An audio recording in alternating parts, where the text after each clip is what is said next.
da di di da da da di na di da di na di da da di na di da di na di ta ke da di na di da di na ta re ke te da te da di na di ta ke da di na ta ke ta da te da di na di ta ke ta ge na da tu na ge na da tu na tu na da tu na ge na da tu na da ge na da tu na da ge na da tu na da da trik te te te da ge na te na ge di na da trik te te te da ge na te na ge di na da trik te te te da trik te te te da trik te te te da ge na te na ge di na da trik te te te da ge na te na ge di na da da trik te te te da ge na te na ge di na da da trik te te te da ge na te na ge di na da.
Well, very good morning, ladies and gentlemen. Welcome to another Flight Data Sim live stream today. It's the 15th of August 2026, 26 minutes past 10 in the morning here in the United Kingdom, back in Microsoft Flight Sim 2024 in the massively recently updated working title / iniBuilds Boeing 707. We've never streamed this Boeing variant before. Now, this aircraft did exist in Microsoft Flight Sim 2020. I did purchase it a few years ago, and it was absolutely terrible. One of the worst airlines I'd ever flown.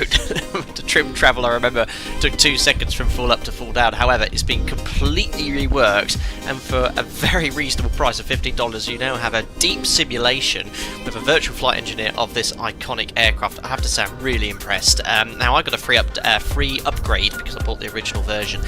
So we're flying for the first time from Visakhapatnam in India, and we're going to be flying to Mangalore, 1 hour 25 minutes in an Air India 707 original livery. I thought we'd do something a little bit different today, and yeah, we're going to utilise all of the virtual flight engineer features today. It's got C4INS conventional navigation, and what I actually found out in India, there's a lot of conventional routes still available, lots of sort of arrivals via VOR. So we're going to do a DME arc and a VOR onto the ILS into Mangalore. It should take us around 1 hour 25 minutes to get there. Completely live time, live weather, a bit hazy, a bit of rain around here in Visakhapatnam. But yeah, we are. The external model looking very, very nice indeed here, as we are completely cold and dark. Anyway, who have we got here? Unusual time for me to stream some new faces by the looks of it. Domino Mosina is here though. Hello, good day to you. DB Whooper, oh, perfect timing on waking up this week, and thank you very much for popping in. Big person, hopefully it's better this time. It's heaps better. I mean, it's been completely reworked. Really nice. Wayne's World Morning, recently joined Alpaca, but I can't find any deliveries for the iFly 737 MAX in 2024. Please help. Yes, it needs to be updated. However, I think there's a workaround to get it working, the 2020 version, but since they've updated the iFly, actually, you know what, I don't think it does work. So I'll have a chat with the livery maker. I know he's incredibly busy at the moment, so we can get that updated. Askay Kari, hi buddy, how come you don't put system specs anywhere? Because if you use the command !PC, you'll get the specs in chat, otherwise it does fill up the... Oh, hold on, no, I do have it in the video description. Yeah, in the video description, check it out, all my specs are there. I completely forgot it was updated. Dave Washer's there as well. That music was non-stop brilliant. Yes, I just thought it'd be quite nice to play some Indian music.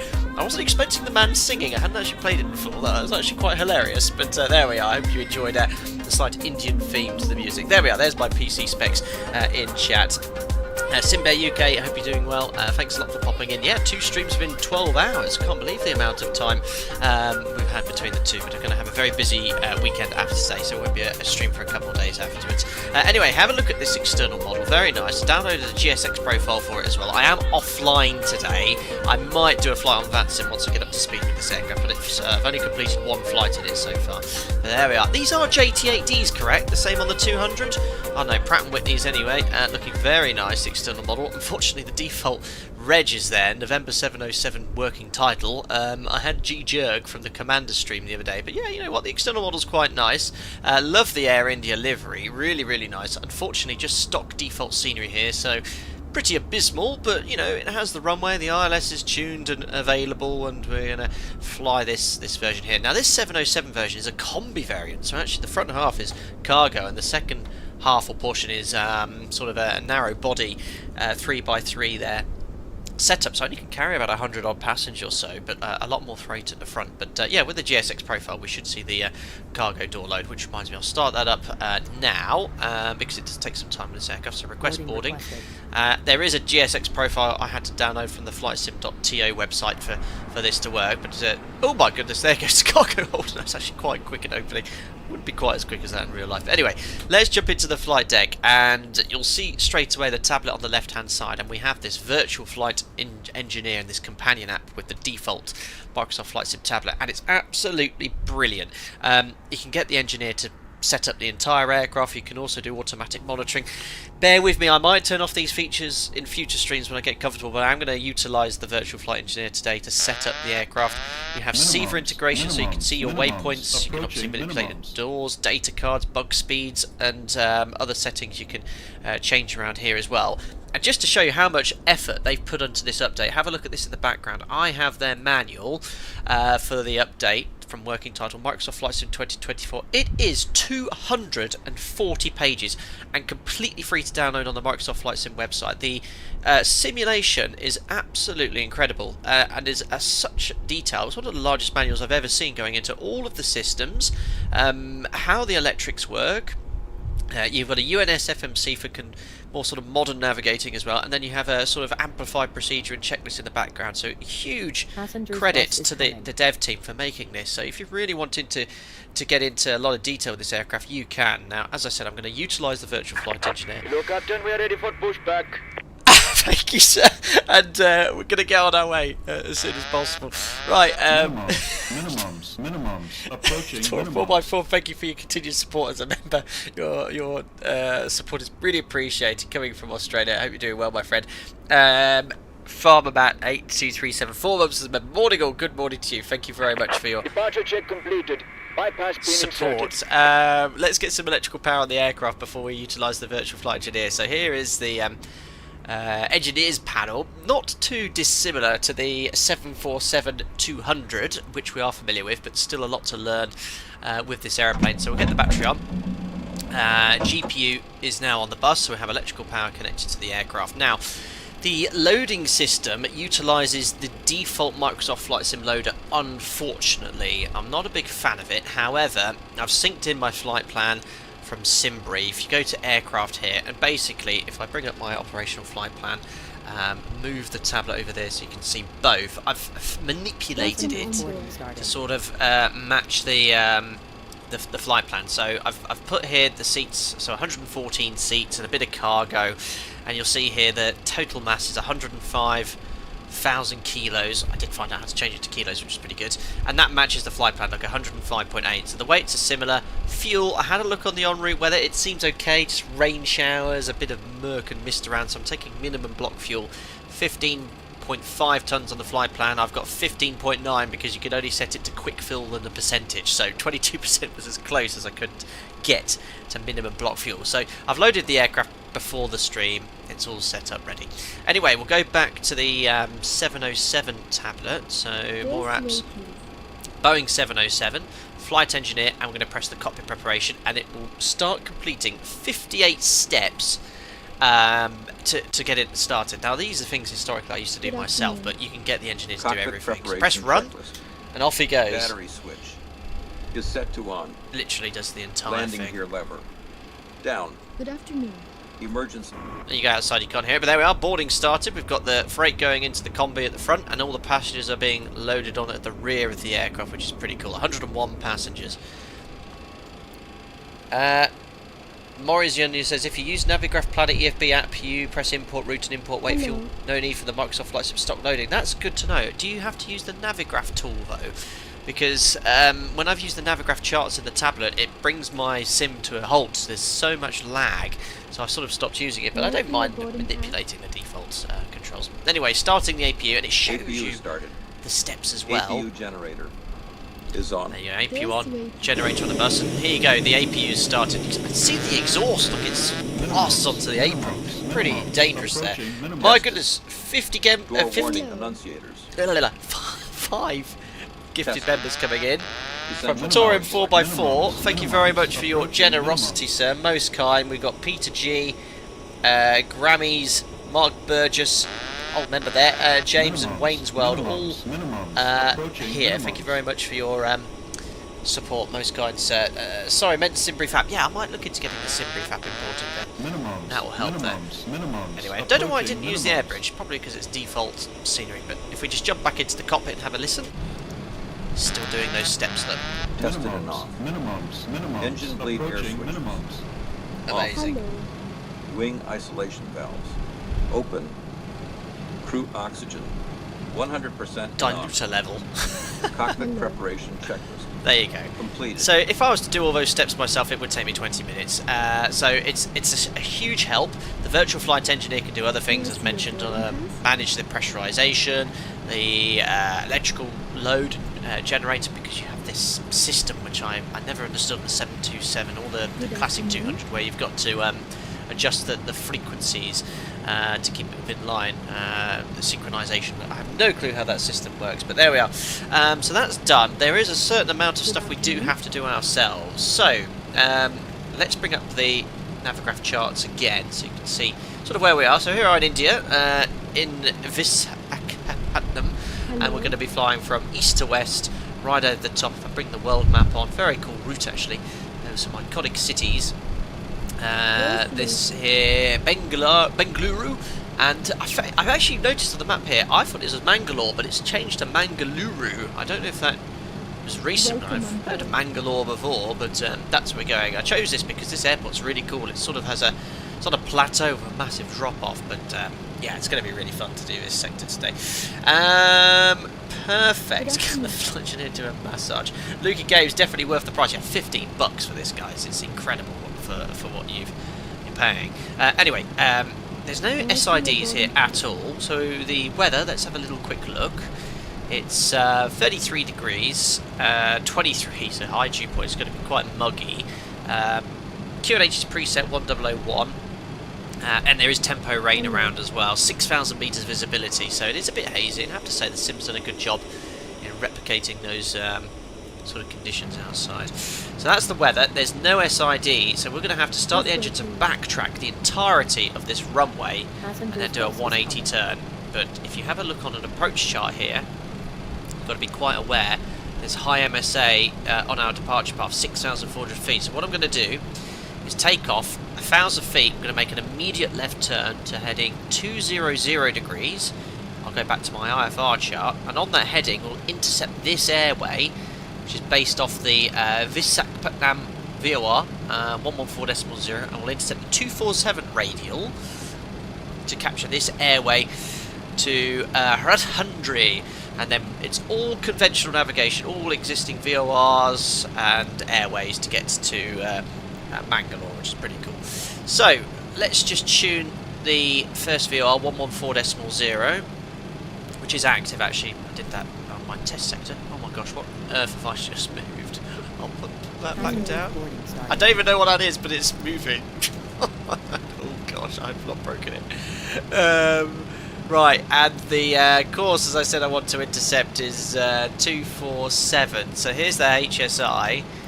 Again, I've got it set to be slaved to the VOR at the moment, but you can set it to be slaved to the INS 247, and we'll set the course. I think this HSI is really cool. I've never seen one like this before. It's really nice how it shows you all the information. Anyway, Courses are set, the VOR is identified, you can see the DME range is alive already, 4 miles. And we'll now go to the INS. So go to standby. Oh, I think it's got my position already. Just bring up Navigraph here. So we are on stand. Hello. Taxi, parking stand 3. So coordinates north 17. It's done it already. Oh, that's useful. North 1743.6. We'll start loading the INS waypoints then. RJM, bring sim brief OFP, and we'll move it to align. I've got instant alignment up because I put the realistic INS alignment up and it got stuck on 7.5, so I just made it align straight away on one of my test sectors, which is real pain, so I put instant alignment on. Right, first waypoint then is Rajhamundry. We'll go over to number 1. Waypoint number 1, and... Hello. Hold on, how's it put all this in already? It's all in. I didn't do that. And I sync the flight plan. Hello. Oh. Oh, I'll take it. It's put all my points in. Okay. How's it done that? Oh, I think if you load in the flight plan in the default tablet, it loads the INS. Okay, I'll take it. I'll take it, guys. Alright, let me just double check these waypoints. Brilliant. Rabbit Juliet Mike, waypoint 1. Why is it going 1-2 though? You've got auto sync to INS on. Well, I'll take it because all I would have done is put the coordinates in. Indian Jim did it. He's very helpful compared to Western Jim. Right, waypoint change 01 then. Insert. There you go. You can sort of see it's the active waypoint, 88.6 miles away. Listen, anything that makes my life as easy as possible, but we'll take it. Right, INS loaded, navigation's complete. It's going to be a beautiful conventional arrival in there anyway, so we'll stop using INS. And last thing's the performance. Unbelievably, if you open up SimBrief, you actually have a performance calculator available for the 707. Not that it's much use because the only thrust testing available is full power. However, if you go to takeoff, here's all the weather information. Thrust setting full is your only option, and no flex temperature, so it's just full power. Just make sure you can take off full power. Yes, I can. The takeoff run required is... where is it? Hello. Does it give you the amount of runway you're using on this? So I've got 3,050 metres. We're using considerably less than that, don't worry. I swear when I did this earlier I had a distance of actual takeoff run, but anyway, it's been calculated. Full power, flat 14, V speeds 124, 128, 145. So yeah, they differ slightly from what the data card sets, but again, nice shortcuts. If you press here, set bugs, watch the PFD. There you go, all the speeds are set for you, and set your trim. Set your trim straight away too. I love these sort of shortcuts in desktop simulators. So, performance is done. Navigation complete. We're going to climb up to flight level 9 0. There's no SID, but I'm just going to have a little demonstration of the autopilot and how it works. I found some shortcuts to use because annoyingly the autopilot controls are down here on the pedestal. So here's yoke cam. I've set up some of the this pitch controller wheel to this button on my control column, so it actually aids with pitch. The autopilot's very basic. It can hold altitudes, but the only way to pitch is via this trim wheel. There's no speed pitch mode on the 707, which is cool. Anyway, we're pretty much ready to go because of the virtual flight engineer. The INS is loaded. There's actually not much to do. We'll take that. But I don't mind these features. Right, we'll get the before start checklist flow complete. We'll try and follow the engineer whilst he's doing it this time. Run 29 steps. Before start checklist. Battery switch is on. He's already done that. Emergency exit lights armed. That's on the overhead panel. Passenger signs on. Emergency flaps guard closed and on. They're up there. Anti-skid switch is on. No idea what that is. Spoiler and rudder test guards closed. Compass controllers slave. Instrument source switch set to instrument. Perfect. Attitude source switch set to 1. Transponder turned on. Can you imagine doing all this? Transponder altitude reporting Get used to it though. set to 1. Weather radar mode set to standby. There, that's powered up. Yaw damper It's doing checked and on. all these steps. Window heat Just turn up the brightness set to in the low. light. Engine start levers. Cut off. Parking brake. Set. Light control still Rudder seems too and much. aileron trim. 3 and 0. Fuel boost pumps. Is on. Crossfeed selectors 1, 3, and 4. Is closed. There you go. Cross Clip through the feed steps. select. Amazing. Is open. Air conditioning. Turned off. Galley power. Set to off. Good Tony, afternoon. what's the Start graphic card of this, pressure. sir? Never saw him getting Available. a GPU problem. GPU problem? Wheel well I hope light. not. Off. 5090. Beacon and navigation lights. Turned on. Wing isolation valves. Good Is afternoon. open. Engine starter guards. Open. Ready for engine start. Before start checklist. And you start the engines, Completed. which is cool. There we are. So we're now ready to start the engines ourselves and then do the after start checklist. How's GSX doing? I might speed it up slightly. Yeah, 194 out of 194, so it's just like that. Last few passengers are coming on board. Really want to get this add-on. And what? That's passengers boarding the flight and walking through airport terminals. Yes, that's GSX, and it's getting better and better, I have to say. Pretty impressed so far. Right then, so we are ready to go. Virtual Flight Engineers configured and set up the aircraft for us. The beacon lights flashing from pushback. Everything's been slaved to the compass. Engine instrumentation's all good. EPRs have been... did I set EPRs? I don't think I did. Yeah, EPR, make sure we have maximum allowed thrust. Set bugs 1.81. But the Virtual Flight Engineer is able to set takeoff and climb thrust for you. There's a little green light here which tells you if the Virtual Flight Engineer is taking over to assist you with the thrust. Right, radios are set. We're not using an NDB for departure. And the engineer panel's all configured by the engineer. Happy days. Right then, just a reminder that the flight engineer doesn't set the cabin pressure. That is useful to know. Let's have a look and see if we can find the controls. There we are. That looks like pressurization. Yes, cruising at 32,000 feet then. Thanks for that. Looks like the outflow valve is fully open at the moment. There's the takeoff switch. Okay, flight altitude set. All the duct pressure and air supplies jumping around. Anyway, let's order some pushback from GSX. Prepare for pushback and departure. Hear the doors clunking shut. Looking gear. We've got these JT3Ds, as someone corrected me in chat here. I've got a nice wing view and engine view. And look at these sort of, I guess, are these vortex generators or some sort of guidance vanes? Pretty cool. It's a massive wing on this thing. Absolutely huge.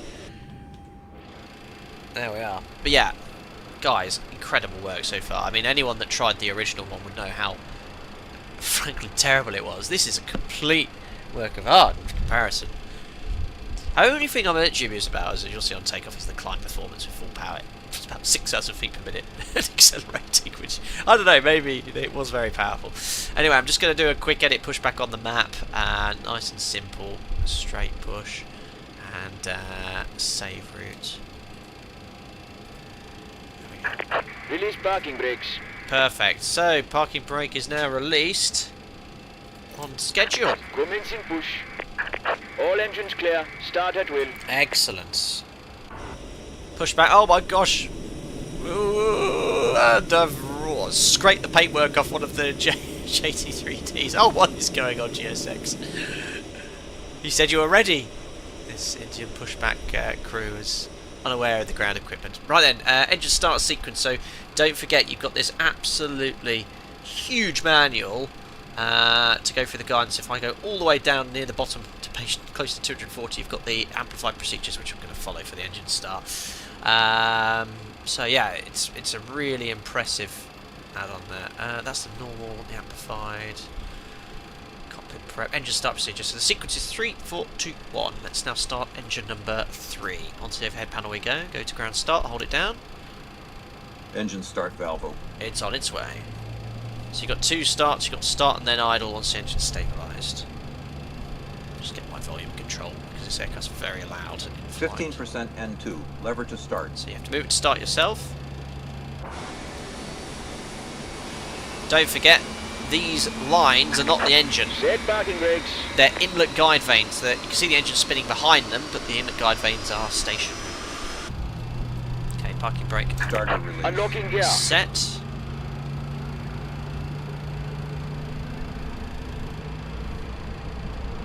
Almighty Snot, you had some training on the JT3Ds. No 50% space to work at all. The lever to CF6 idle. is a godsend in that regard. There we are. To idle, and we can now start engine number 4. Yeah, it's just like the Engine start valve. Fearless 742 in many ways. I think I could take this on VATSIM. We'll have to find not an incredibly busy event where there's no 15% N2. R&B lever to stars. start. Road track disconnected. Bypass pin removed. Thank you, sir. Left is clear. Right is clear.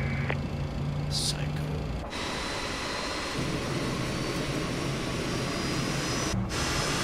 There you are. So there's the inlet guide vanes. They're stationary. You can see the fan blades behind spinning.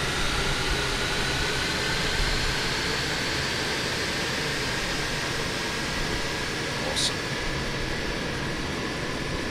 Takes some time to start the engines, and that was a bit delayed. Pin scene. We'll continue with the engine start. So good start on 3 and 4. Close the guards. Starting 2. Engine start valve open. Don't forget to move this to idle. There we are. Glitchbot, is this streaming on of Indian Independence Day? Is that today? 15% N2. Lever to start. In that case, yes. Yeah, there was a VATSIM event going on in India today, actually. But for my first sort of stream in this Oil aircraft, pressure rising.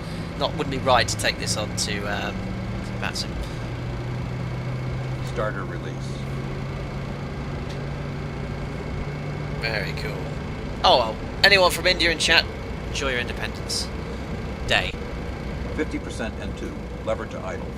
Okay, great. Starting engine number 1. Engine start valve open. Steph, huge 707 nerd, got the actual Panam AOM in front of me so I can look at things if you have questions. Oh, awesome. Well, Stellaflon, and you were 15% in the N2. stream Lever to yesterday. start. Looking forward to this. Any feedback from me, to me, will be great. I'm clueless. 737, yes, I can do that one.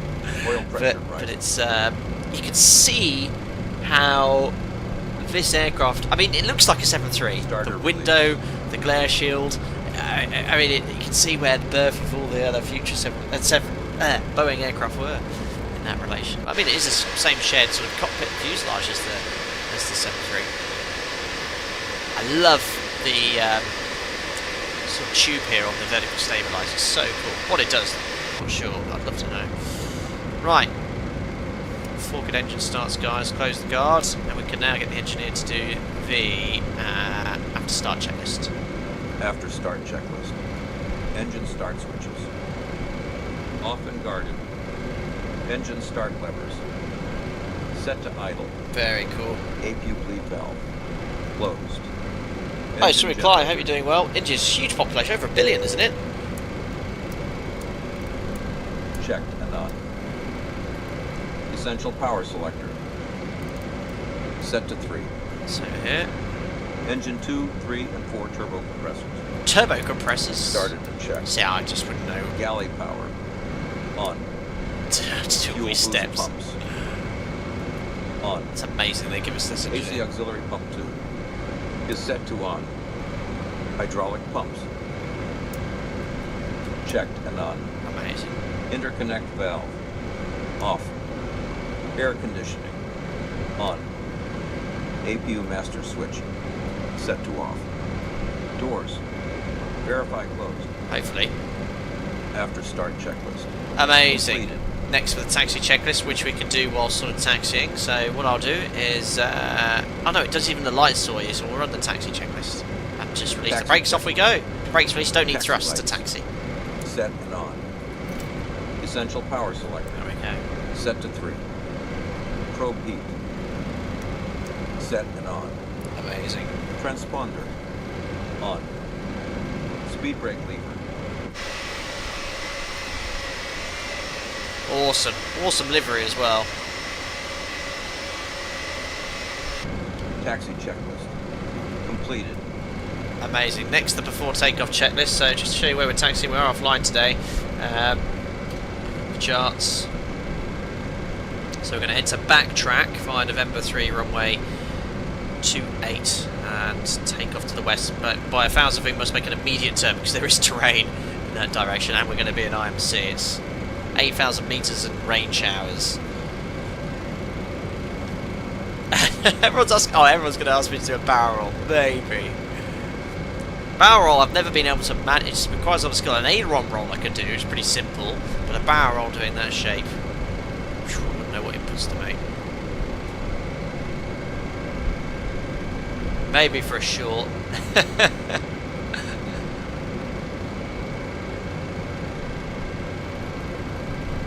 Amazing. Stefan, something funny if you hadn't noticed that number 1 nacelle is different than the others with the crew because it doesn't have the inlet. Oh my goodness me, look at that, guys! That's got the inlet. That's got the inlet. Right at the top, look, that's got the inlet. Number 1 has no inlet. Why? I want to know. They modelled that correctly. Anyway, let's do the before takeoff flow. Before takeoff checklist. Air compressor 3. Off. Coolant air valve selector. Set to temperature control. A little bit of thrust. Selector. Oh, I've just realised. Set for Oh takeoff. gosh, my RS was on a line. Transponder. Oops. Hopefully that's going to cause issues. Now it's on nav. Weather radar mode. Set to normal. Engine start switches. It's okay.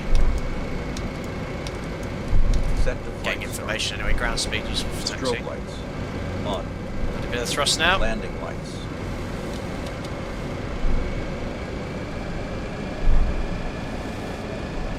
Extended and on. Before takeoff checklist. Completed. Amazing.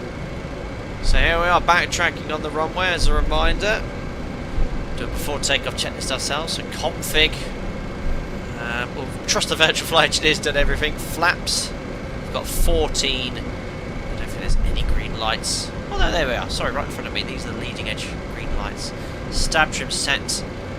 Just over 4.5 units set. Takeoff briefing. So the air conditioning and pressurization has been set by the virtual flight engineer. We're going to take off runway 28, straight ahead 1,000 feet above the ground, left turn heading 200, which I'll preset now, to intercept the 247 radial outbound from Visakhapatnam. And as I said, only DP2. Engine out soon, we must make a left turn south over the sea because there is terrain.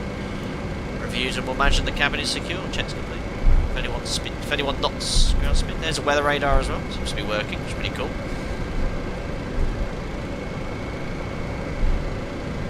Is it still on your soundboard? Oh yeah, it is, yes. If everyone requests barrel, I have to just play the sound. Not on today's stream, not on my inaugural sector. Right then, we're ready to go, guys. So we'll set the parking brake, set takeoff power. 1. What's EPR? 1.78.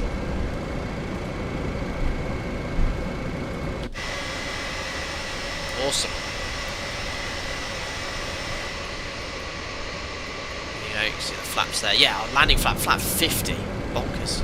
Cool, it's not the nicest day to go flying. Right, here we go.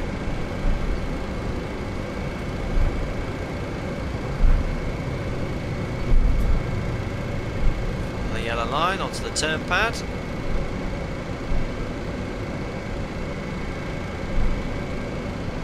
Our first takeoff in the 707 is coming.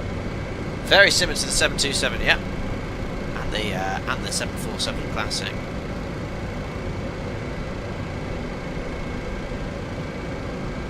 I love the slow fast speed tape here. This is really useful for looking for trends.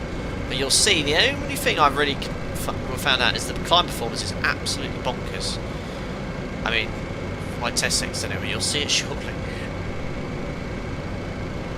Jess, is that free? $15. Very reasonably priced. I think they could double it. To be fair. Hope they don't get the ideas, but yeah, for what they're charging and what you're getting, very, very well priced. 240-page manual. I mean, all these systems seem to be quite well modelled as well. Right, overshot the centre line slightly. Let's see if we can see in the middle. Oh yes. Very good. Alright, hold on the foot brakes, we're ready to go. And before we release the brakes, we'll be setting full power, have a little look outside because it is smoky. Right then, I'm just going to turn the sim down slightly because it is so loud. Oh, I've already got the sim set to 50%. I might just turn it down a tiny bit more. Here we go. Let's now set takeoff thrust. We'll note the time. It's 10:090. Here we go. No auto throttle, remember.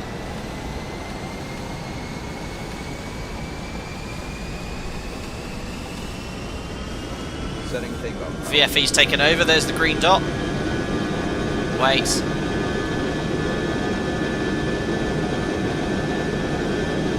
Takeoff power set. Power set. Look outside. Brakes released. We're off. Here we go. So fast accelerating. There's 80 knots. Really? Right rudder coming in. V1. Rotate. I'm still in the touchdown zone for 2-4. Not 2-4-2-8. There we are, airport. Positive rate. Gear up. Gear up. I can't see the instruments, it's so dark. There we go. And to maintain my speed, I've got to pitch up to about 20 degrees nose up, and I'm doing 5,000 feet per minute, and it's still accelerating at 5,000 feet per minute. I don't know, guys. I mean, I know it's powerful, but is it that powerful? Anyway, oh god, I was meant to be. I'm doing 5,000 feet per minute and still accelerating. Oh, we're going to lower the nose now anyway. Yeah, I don't know. That's the only thing I'm probably not so sure about. Anyway, heading 210, correction 200. Speed check. Select flaps up. Flaps up. Just going to turn off the engineer for a second, just for the level off. Just want to practice that. Otherwise, it keeps setting climb thrust. So turning off the VFE, keep turning left. We'll accelerate to 250 knots now.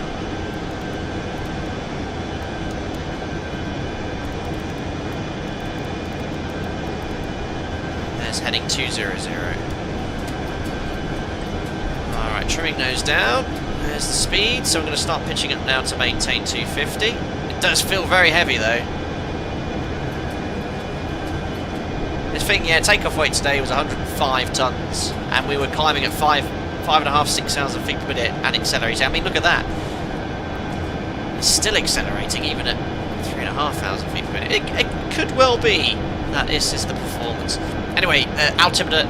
Not a fan of 707 altimeter. That's 6,000 feet with a 6 there, so I'm going to level off at 9 0. Just watch my speed. Set standards. Transition out to 7,000 feet. Here comes the radial look on the HSI. Left turn, right turn.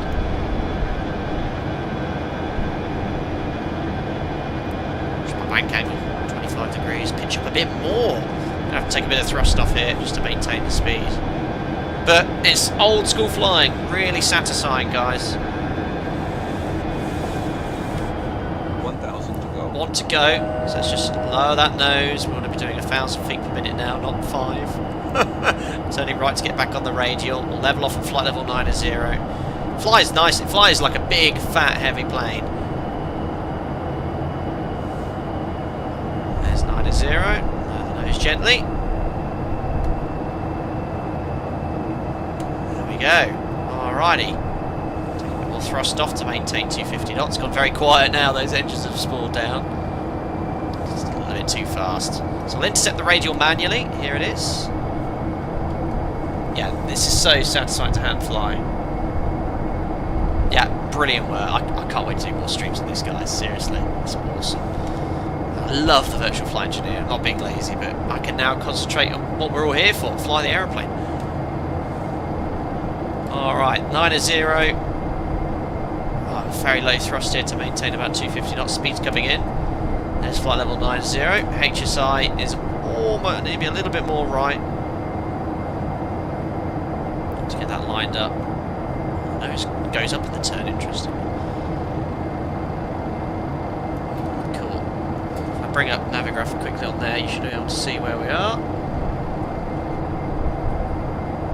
Perfect. Now we want to intercept that black line here. That's the radial we want to intercept. Inbound to Romeo Juliet Mike. Cool. So, just to make my work load a little less, now coming onto the radial. Okay. I love how it works. Is it sort of straightens up when you get onto the radial. It's a really neat tool. There we go. And watch the nose. Keep the wings level. Turn right more, turn right. Left. Ah, can't get my left and right's right. Yeah, those ones drop in the turn. That's a realistic feature on the 7.3 at least. Let's get that HSI lined up. 247. Fly left ever so slightly. Watch the nose. Speed control's good. Alrighty. Nicely lined up. Back up to flight level 9, so we just lost 100 feet there. We're on the limits for an IR test. There we are. Knobbly knee cam, yeah. They're out. Enjoying. Right, let's get some automation in. So, to make my life easy, autopilot on, out hold. We're going to select INS navigation on now. So, select nav, waypoint change 01, insert, we're aligned. And we're going to go back to nav on the mode selectors. There we are. So now the aircraft is flying on the INS navigation. Alright, and here we are, 250 knots, flight level 90. We'll continue climb now, so we'll utilise again the virtual flight engineer to set the correct climb thrust. We'll set our cruise level to 320, and then we'll do the after takeoff checklist. So 320 set. Turn off out hold, which is here, and basically I now need to manipulate the trim wheel. So what I'm going to do is start climbing, set climb thrust, and start trimming those up. For that I'm using a little button on my control column. Setting climb power. There we are, VFE setting climb power. So I'm changing this wheel here using a button on my control column, which you can see there. That's how you have to climb with the autopilot. There's no speed control mode. So yeah, just give it little taps. Speed's going back to target speed. We're passing flight level 100. Best if you have to take off checklist now. After takeoff checklist. I want to accelerate to 280 knots for the climb. Up and set to So one. lower the nose, but give this a few taps. Off and guarded. Turn off the flight directors. In pitch, don't really need it. Pitch commander can set high, I suppose. Temperature controls. Set to automatic. Air compressor 3. Just lower the nose a bit more. After takeoff checklist. Completed. Yeah, so what do you think, guys? You think the climb performance is too much? I saw Dave's comment, yeah, they struggled to climb at 1,000 feet per minute with transatlantic load. Yeah, I mean, I'm fully loaded. I don't have as much fuel as a transatlantic flight, but I was getting with full power. 5,500, 6,000 feet per minute rate of climb whilst accelerating. I mean, that's F-16 performance. But that's the only criticism I have of it. But everything else is really nice. Right, sorry, lowering the nose further because I want to accelerate to 280 knots. So yeah, I'm manipulating this trim wheel here. It's a bit of a pain. If you want to use the mouse, you can't see what the aircraft's doing. That's why it's really useful to bind it to something called your control column.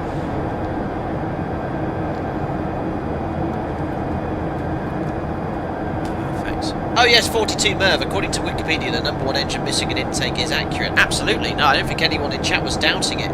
It doesn't have a turbo compressor. The turbo compressor is what pressurises the cabin. Yes, I think you might have mistook someone in chat who was stating it is, as opposed to not something that's been missing as a model.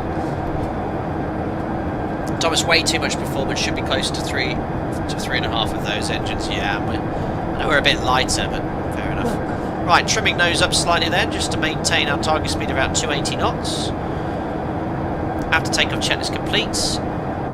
Only a little bug I found. I'm not sure, it could be me. See how the extendable lights are still down and lights are on.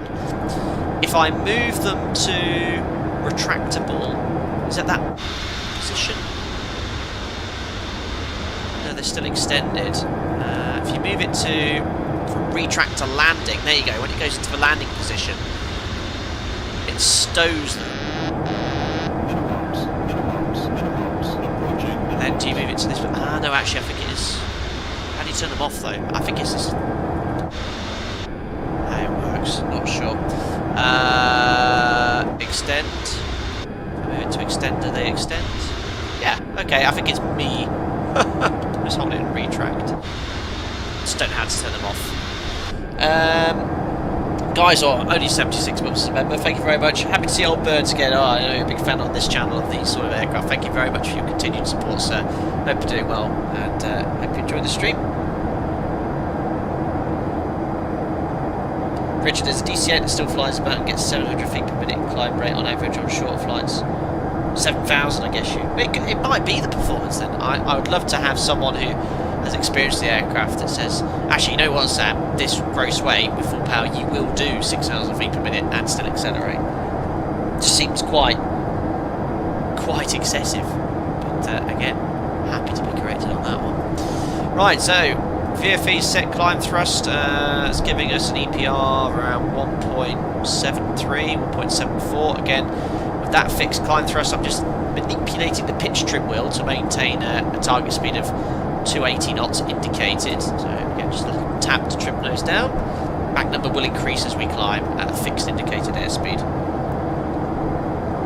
Oh really, Rich, sorry. TC6 climbs at 700 feet per minute. Ronald, thank you for explaining to me how these work, because I think it was my lack of knowledge. Left is the on-off. Thank you. I got it completely wrong. Middle is to move. Ah, so it's in retract. What's the mid position then? Is it like an off? Is the mid position like turn the motor off? I think I've got it. Thank you, buddy. Yeah, that's why you need someone that's familiar with the system. But yeah, very, very impressed with what working times. Well, I think iniBuilds sort of partnered up for this one. Really cool. Anyway, as we are using INS, I did back up this entire route conventionally, so we'll just bring up the strange. There we are. That's how you got a chance now. We'll back it up with VOR, so 112.4, we can make that active. Just check the speed. Yeah, I need to keep bringing that nose down as we climb, as the performance decreases. And 112.4.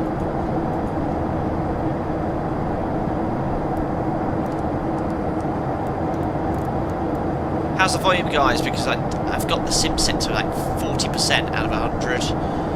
Because it was very loud, these engines. I hope you can hear me loud and clear. Let me know if you want me to adjust the sim volume. There we are. So the VOR RMI is pointing directly to the VOR, and you've got now this gauge here in miles. So we've got a little over 32 miles to run. Cruising at flight level 320. Standard is set passing 25,000 feet shortly. Volume's good, thanks on you on Tony Boney Pony. Kind of fly to John Travolta's home. Yes, he owned a Qantas 707 for many years. I think he donated it to Aerospace Museum in Australia. I remember watching an interview of him years ago, and he approached Qantas because he wanted to paint the aircraft his livery, and he was offering to pay them to do it. And then Qantas, I think, turned around and offered him a 747 in return. Said, "No, you've got this all wrong. We should be paying you." Roger, Dan, sir, thank you. I'll turn the sim down slightly. How's that? That's 30% volume now for Microsoft Flight Sim 2024. The engines are so loud. Amazing. Ronald 9540, thank you very much for the feedback on the lights. Very much appreciated. And there is India, down below. I'll have to crack out some of the Indian tunes that we've got on our playlist today soon. Crossing from east to west. Actually, India has a thriving domestic airspace industry now. Or aerospace industry. Tom, is the INS DME updating work? Not 100% sure. I think with my setting.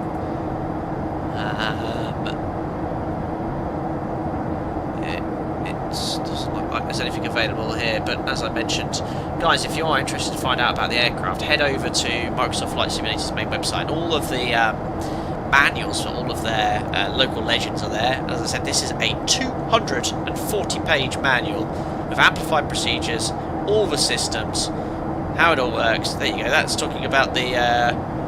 what on earth is that?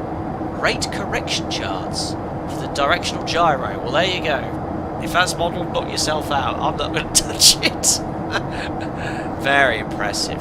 So if you have 707 fan, you can really deep into... you can really dive deep into this and learn this aircraft for 15 bucks. What's the flight meal? Oh, I mean, I could go all British and just say tikka masala. Right, I need to keep lowering that nose watch because the climb performance is really dropping off as we climb. So just to get our indicated airspeed back to 280. So I'm just going to lower the nose slightly, just to below 1,000 feet per minute. There we are. We'll hopefully start accelerating back to 280 knots. Mach 0.72. We're going to cruise at Mach 0.84 today.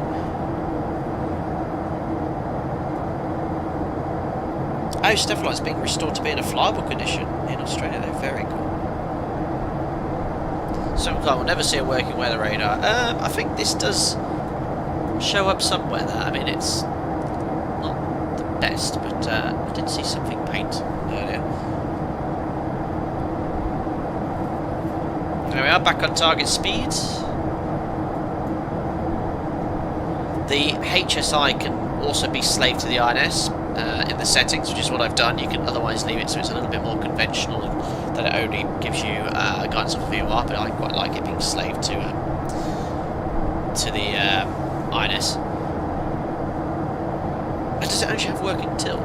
Really? So if I whack it down, will I get ground returns?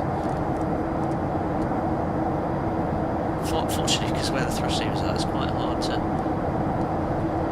I was getting some returns there, but I'm definitely not getting any ground clutter.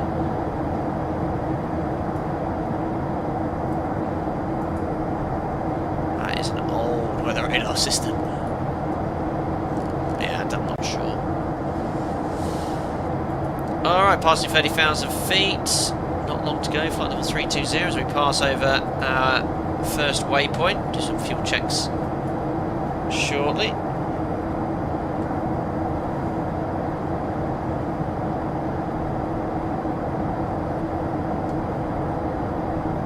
Speed's looking good, approaching Mach 0.8. Awesome, clouds looking very nice in the sim. Someone asked me this, answer this in chat. I've noticed on videos of these JT3Ds, these little flaps open and close. Why and how? Is that mechanically controlled? Same on the Galaxy, whatever engines they have, the bigger CF6, is it CF6 of the Galaxy? I've seen them open and close. As they go around or add thrust, they open up. Simple cooling.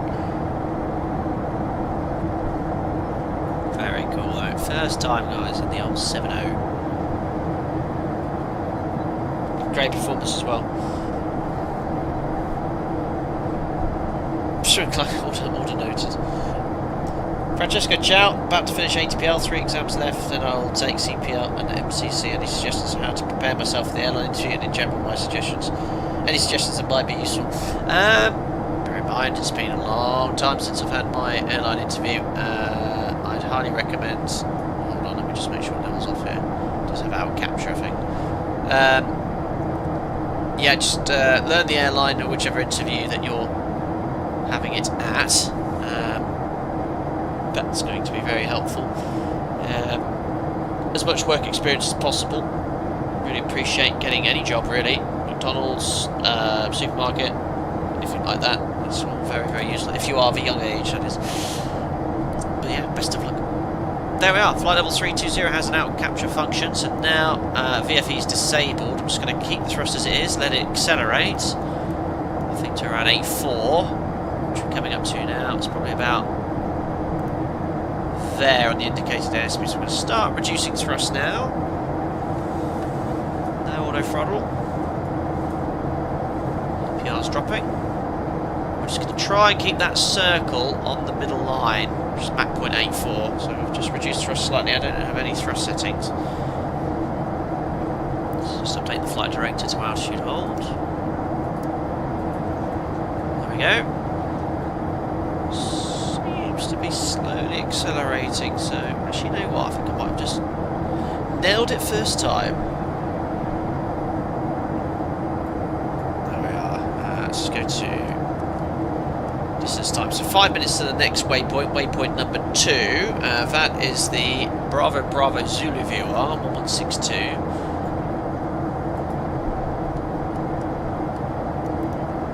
Active. That's active as well. There's the. We are spinning around and DME is updated as well, and that cross checks against INS. So 43 miles 42. I think the thrust is pretty good. 0.84, probably creeping up to 85, but I'd rather it accelerate than slow down. Eventually the parasitic track will stop it accelerating. Very good. Tom, how's the fly model for you? What are you feeling? Feels like a big, heavy, narrow body, 4-engined jet aircraft. Roll rate slow, glides, pitches slowly, but expecting, reacting to what I'd expect it to.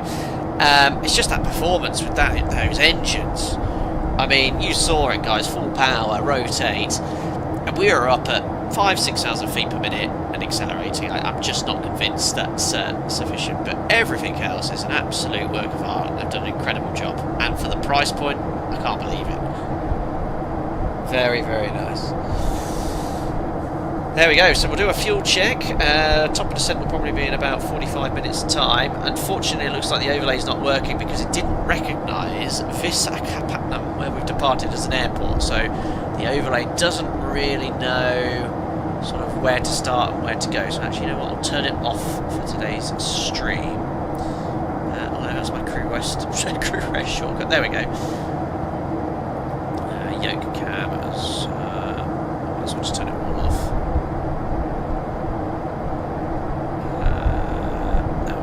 Yoke cam off. Perfect. Just make a note to turn it back on because I'll forget. So yeah, looking good. No, it looks a bit like the DC-6 as well. PODG DC-6, just looking at the cockpit here. Amazing. Right, I think we best put some Indian tunes on, especially as it's India's Independence Day. Right, let's check out my playlist on so we've got the option of Indian Ocean. Oh no, the beats per minute's way too slow. Namaste, India. Let's play this song. Here we go.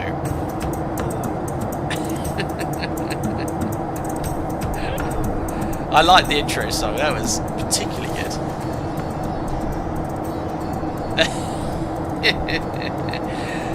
One new one, apparently the engine flaps are suction operated for low speeds and low pressure around them opens them up. They prevent flow separation and allow for greater mass flow at low speeds. Incredible. And all of this was mechanically controlled. There was no computers managing this. Very, very good. Mark, love the dyno tape label. Yeah, I love this. It's really useful for trends. So spotting when you slow down or speed up, obviously on the modern 737. Say modern 737. The modern Boeing PFDs, you have the speed trend vector, the green arrow, which is the sort of equivalent, but this is very useful. There we are, 0.84, flight level 320. That was a very good initial thrust setting we set. That's about 100% N1. There we are, the engineer is busy doing his thing. He'll manage the fuel and do everything that has to be done in the background. There we go, so we'll do a fuel check at Bravo Bravo Zulu. Vijaorda. So we'll look outside. Always a bit misty and murky in India, isn't it?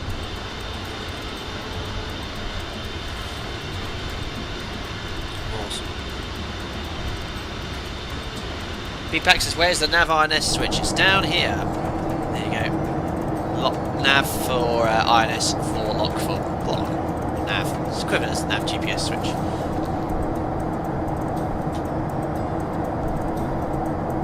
What's the cabin like? Oh, I'm sure it's not that bad.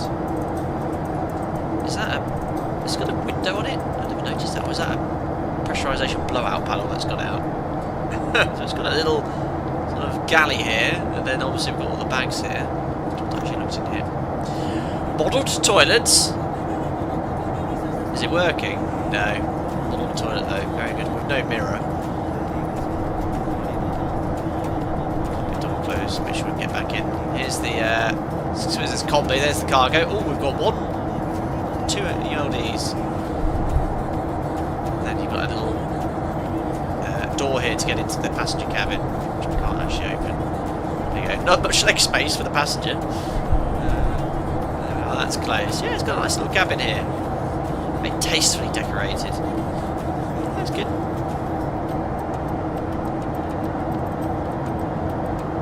There's that big 707 wing up. We're overhead Bravo Bravo Zulu now. Just doing a fuel check momentarily. Yeah, narrow body as well. Same width as the 7.3. There we are. Yeah, nicely modelled. Only got 101 seats this variant with the combi option. Anyway, directly overhead Bravo Bravo Zulu. Let's do a quick fuel check. Did take a little bit extra. Well, I didn't take a little extra. I couldn't help but take an extra full 500 kilos. But overhead Bravo Bravo Zulu. We should have been here. I can't remember my takeoff time. 10 past, so 25 minutes airborne now.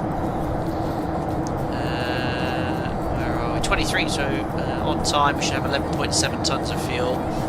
So to carefully look at these gauges and try and add them up. There is a fuel totalizer, yeah, total fuel quantity here. So there's 10 tons is this line. Yeah, it looks about right.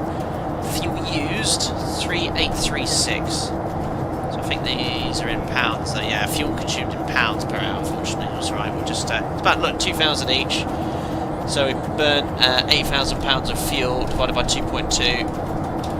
3,600 kilos. Yeah, 3,800 should have been burned. So yeah, we saved 200 kilos of fuel. Fuel burn looks good. There's a sim brief profile for the aircraft. So no flush, low flush model, unfortunately. So yeah, top of descent should be in about 40 minutes or so. Very good. Yeah. Very, very well done working title. Very clean though, it needs a few, an aircraft this age needs a few bucks. Oh my gosh, look, there's a hidden circuit breaker panel. I don't think any of this is modelled. There's a few things I've noticed that aren't modelled, so these are working, so these are the warning tests. There was some switches earlier sort of going over and it was like, oh, that's not working. It seems like a lot of it is. Or at least the switches move. Flight recorder's on. I was having a play around with earlier and I knew it was sort of working, but I think most of it is. It's impressive, really. A lot of functionality and all this is working on the engineers panel. It's supposed to have been someone's pet project at working title with iniBuilds helping.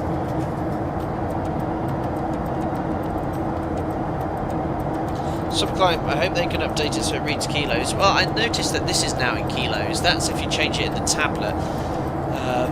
The Microsoft Flight Sim one, it seems to update the gauges in the working title 707, which is pretty cool. Hello Anthony, good morning. This must be a junior trip, at least on the side of this pond. I haven't arisen this early since I retired. Thank you, my US friends and followers who have joined in this morning. A very unusual time to stream, of course, but this is due to busy schedule in the coming days as well, and a very, very pregnant wife. But due date is looming, but we've just opened up a window. It's clear, but I am now officially on paternity leave, approaching the due date. So fingers crossed, all is well. But that's why I'm streaming so early. But it gives us an opportunity to stream lifetime live weather in a different part of the world. And here we are, domestic sector in India, between Visakhapatnam and Mangalore. It's very good, Fancy. I mean, I have to watch the stream from the start. High praise from me. Really impressed. 8 out of 10. Seriously. I've always been a bit sceptical about the local leisure aircraft, but this is really good. Just the sort of afterburning JT 3Ds or JT, whatever these engines are. They're insanely powerful. So lots of flights in time, very good. Well, also have to assist my wife. Swim and climb, but I can barely move. So I've ever been to the west coast of Canada, like Vancouver or Seattle? I've been to Seattle. Very fortunate to have been invited to Microsoft Flight Sim's preview event prior to release of 2020. So that's my first time visiting. Didn't have a chance to hop over to Canada. I was only there for a few days, but I've heard it's a beautiful part of the world. Very wet though, it does rain a lot.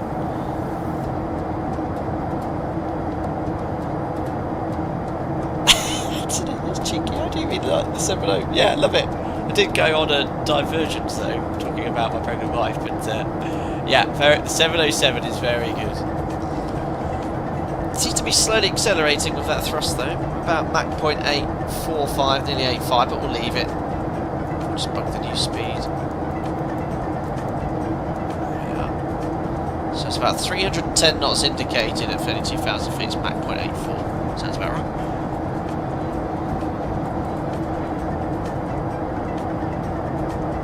So I've only done one approach in this, and it was quite haphazard, but now sort of know how to manipulate the autopilot a little easier. But yeah, I've not tried a DME arc before. It's barely a DME arc, if anything. But yeah, I've got to be careful because it was IMC. There's a lot of high terrain around. So we're going to come in right over the centre of India into Mangalore, and essentially this is the radial one. So if I put an overlay here, you can see we're on this airway, and we're going to come in here. So we're 15 miles away from the Mangalore VOR, and then intercept the DME arc for about 15 degrees, not even that, 23 degrees, and then left turn up to localizer in the ILS. High terrain though, look, 8,400 feet in this sector, so I've got to be a bit careful. Which I think 265. Oh, I think the radial is just okay with 3,200 maybe, but the arc goes into high terrain. We can step down to 2,400 feet, so we've got to be careful. Hopefully it will be visual, otherwise we're going to hit this terrain to the east of Mangalore, which you can see is presented here on the chart at the mountains. Turn to Oli, bang. And what's the height of this? 5,000 feet. Lovely. Does this have EGPWS? Awesome.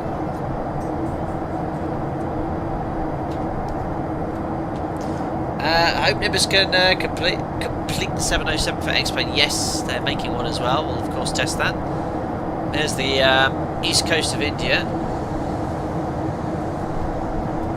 Is this part of the Indian Ocean? I wouldn't know what the sea is between India and Myanmar and Thailand. There you go, you can see off the left hand side. Very cool.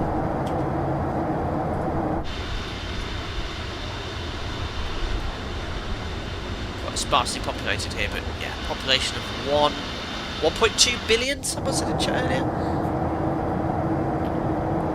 And I'm expecting hazy weather. It is, let's have a little look here. Yeah, 6,000 meters, few clouds at 600, scattered at 1,200, CBs 28 degrees. The forecast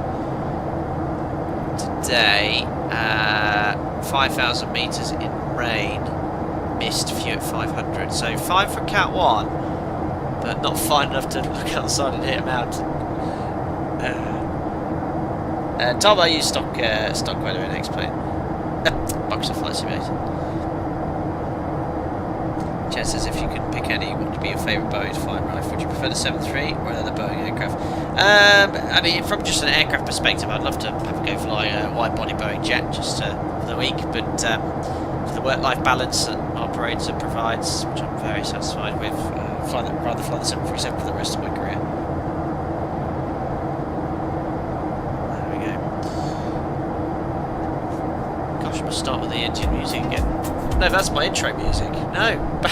I want the Indian music. Let's go with Detroit Delhi. Let's do that. Oh yes. A bit slower paced.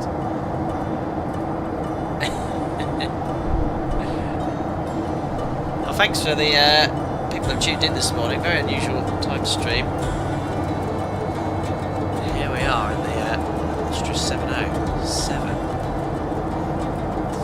Yeah, I mean, did anyone here in chat try the original one in 2020 or purchase the local legend? It was a farce. It really was terrible. I remember I was going to stream it and I was like, there's no way, it's just like, it's unusable. But yeah. Hi Greaser, yeah, unfortunately overlay didn't recognise the airport we departed from, so it's not using, so we, all the information's in the video description. We departed Visakhapatnam, which I really can't pronounce this correctly. You should ask Google how to pronounce it. There we are. We've got about 30 minutes till top of descent, and we're flying into Mangalore. I just chose a random Indian city, not one of the large ones like Mumbai or Delhi. It's like, oh, let's try somewhere else. So Mangalore we're going. It's got long enough runway-ish. Yeah, it was actually. It was in all aspects bad.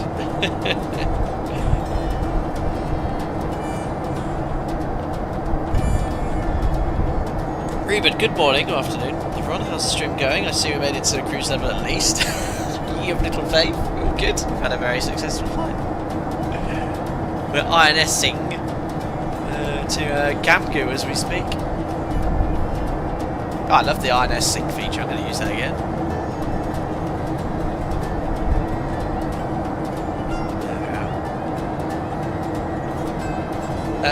Guys, I'm just going to nip to the toilet. I'll be back in 5 minutes, and then when I return, we'll start discussing our interesting approach into Mangalore. DMER is going to be quite a tough one, so be sure to stay tuned. I'll be back at about 11:50. May I recommend you stay and enjoy this Independence Day music? Very, very good. Guys, we're back in 5 minutes. I'll leave you in the wing view. Cheers.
fix that intermission, guys. Sorry. I had a sausage roll. It was rather bigger than I thought.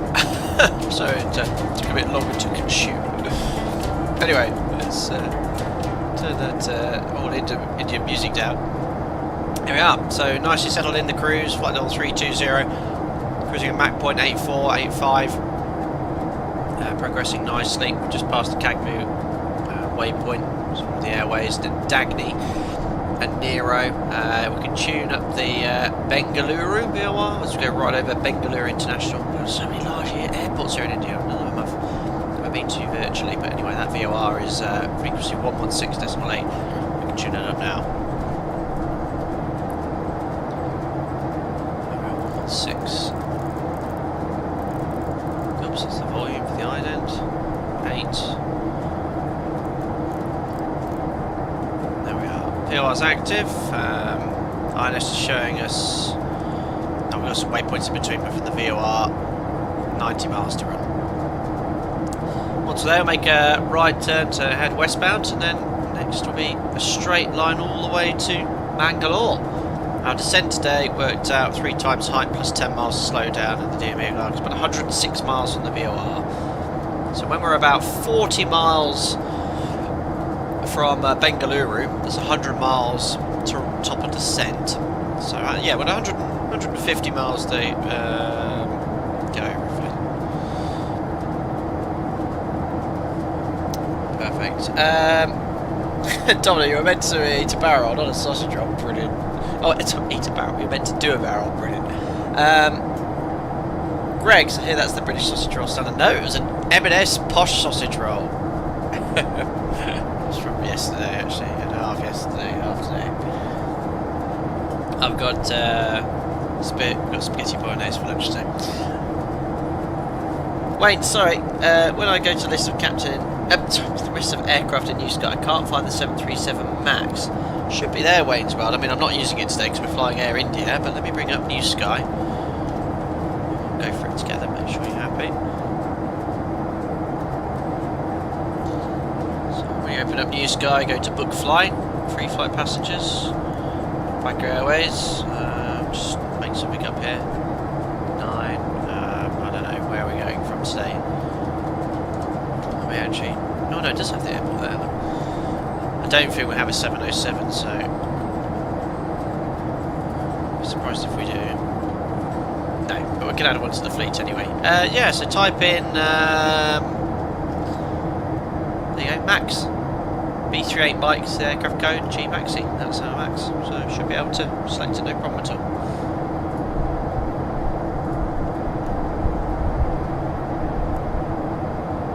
Hello Stefan, just a friendly reminder, the plane takes a long time to descend and slow, she's a slippery beast, seen a huge streamers overshoot. In that case, I'll add another 10 miles to my top of descent, and if we need it, we'll have a level segment. Thanks, the heads up on that. We've got the speed bridge to utilise as well. Welcome, Wayne's World, enjoy. Alipay, really don't know if the modelling of the different powered VORs is there, if it makes a difference. There we are, the INS is routed to the next waypoint, not much distance between these two. There he goes. So we are overhead in India, right a shotty off to the left hand side. Not sure if you can see it by looking. Nope. Maybe it's very rusty brown in India, isn't it? Like the landscapes. The photogrammetry here isn't the best in the world, but it's not that bad. So I've done many virtual flights here. It's 2 tons. Anthony, how do you get the gear lever to go to off on my setup with the Bravo? It just snaps back to up. Yeah, same with the Thrustmaster one here.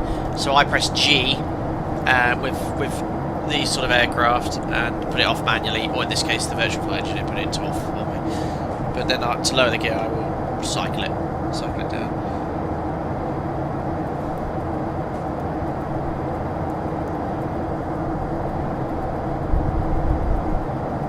The cockpit's quite dark, I've noticed. The lighting doesn't really illuminate much, but same to a degree in real life as well. Yeah, this is quite cool. I like this SIVA visualizer, so it sort of shows you where you are in relation to your route. Yeah, auto sync is very convenient. Very convenient. Oh, SIVA drift simulation. No thanks. Rejoin flight plan. Oh, this is useful for if you got lost, a little bit lost. I mean, I don't like to use that stuff. It's essentially cheating, but it's nice to have that option. The virtual flight engineer, though, I don't think that is cheating, because at the end of the day, it's a flight simulator, not a virtual flight engineer simulator. So yes, I do yearn for that challenge of flying things like Concorde and the Fearless 742 and manipulating the engineering panel yourself. But it is nice to have this as well, where you can just concentrate on flying the airplane. And this aircraft does require concentration. There's a lot to do in the climb descent. Cruise not so much, but to have someone manipulating the engineer's panel is actually more realistic.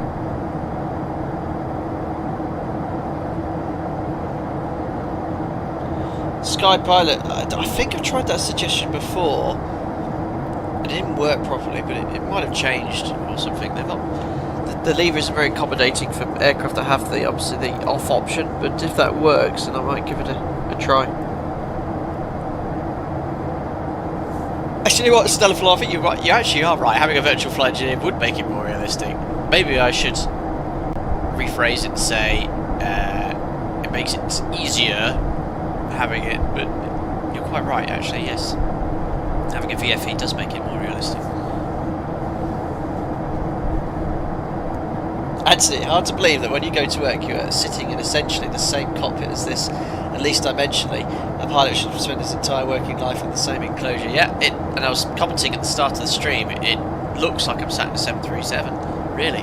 You know, the window controls, all this down here looks very similar, the way you obviously have the oxygen mask down there now. It is the same cockpit, but they've managed to squeeze in all this as well. But it is narrow.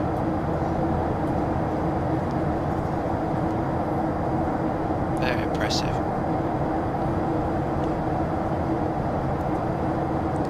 Hold on, right? Is the world clock updating? Just noticed this clock is completely off. What's the time in the sim? That's correct, 11:01 UTC.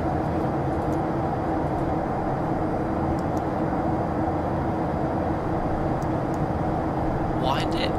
I've fixed it. Now it's showing correct time. Don't tell me you have to wind it like you do a mechanical watch. It's great, absolutely great price for what you're getting. 100% agreed.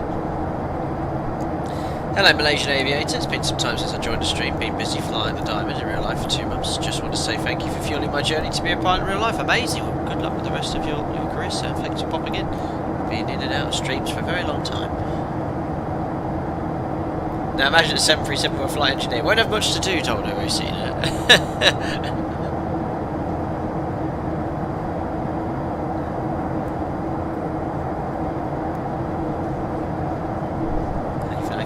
The virtual flight engineer, so if I turn him off, which you can do, you have got your work cut out.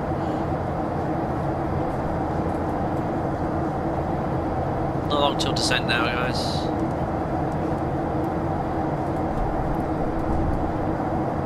So we've got about, just looking here, we've got 30 miles to run until we get to Bravo India Alpha. 165 mile leg, and as mentioned, we're going to start our descent about 96 miles away.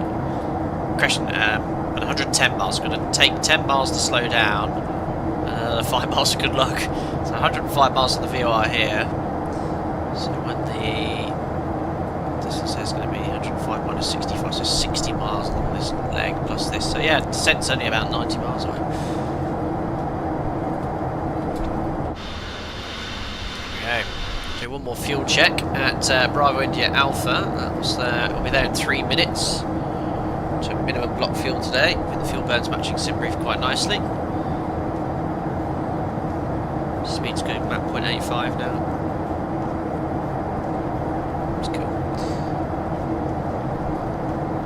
And Noah says, hi, Flight to Sim. I've heard when Banjo had a 7.7 magnitude in Indonesia. Another earthquake. I don't know where Labuan Bajo is, but it's quite a high on the Richter scale then, isn't it? Anthony, yeah, you were engineer on the 707, I think. Remember you mentioning before, previously. Used to cruise climb all the way across the country, never never really levelled off. Like Concord. Oh, no way, so you didn't actually sort of maintain a fixed level. Interesting. So yeah, you just go where it's most efficient the whole time.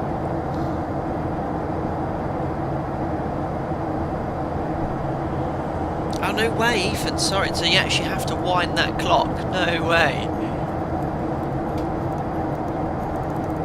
Well, I've wound it. And now I have a working clock. Should have probably have started the elapsed timer on takeoff, but never mind. And to rotate, you've got to go all the way around, have you? Or... no, it only goes those positions. Not a fan of that. Oh, it's so nice. It's cooled down a lot in the UK today. I've got my office window open, the temperature's nice. One thing I've noticed, I don't know if anyone's noticed this before, my PC runs a lot cooler than Microsoft Flight Simulator. I think it's a lot less resource intensive than X-Plane is at the moment, don't know why.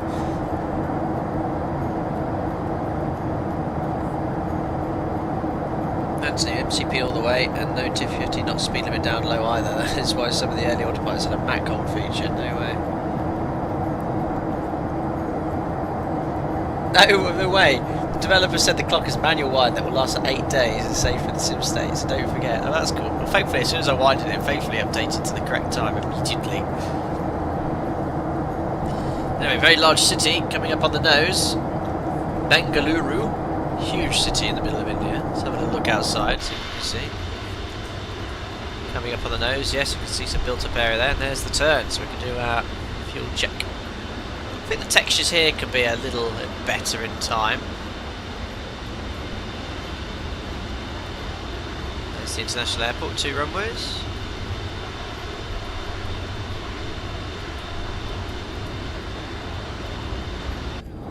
There we go. So, fuel time check. There's 5 ahead, Bravo India Alpha. Alpha? Bravo India Alpha. Oh dear, so we've been airborne for 56 minutes. This says we should have been overhead. 54, so we're running a little bit late. Going a bit fast as well.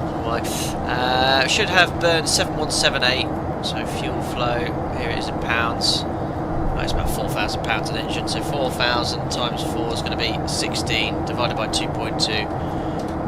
So 7.3 tons, 7.1. Okay, we burn a bit more fuel, that's okay, only by 100 kilos, keep an eye on it, and we are flying a bit faster, so makes sense. And total fuel on board should be 8.3 tons. Over to the engineer's panel. Fuel remaining. We've got total, yeah, just over under 10. Look, this is the only gauge for total fuel quantity, and you can add the rest up. So we've got no fuel in the centre tank, and then we've got 3 tons.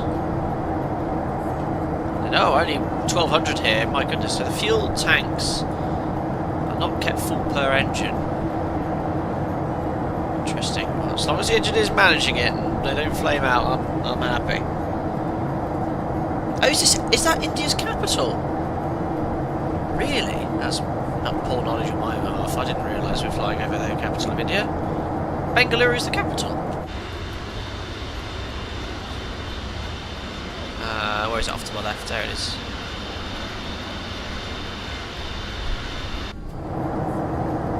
Oh, IT capital. Oh. It's India's capital. I've read it like not sort of mistyped.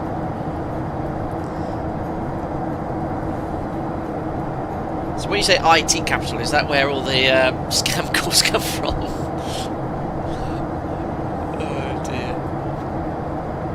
Anyway, final leg now, guys. Yeah, what, New Delhi? Yeah, that sounds more like it.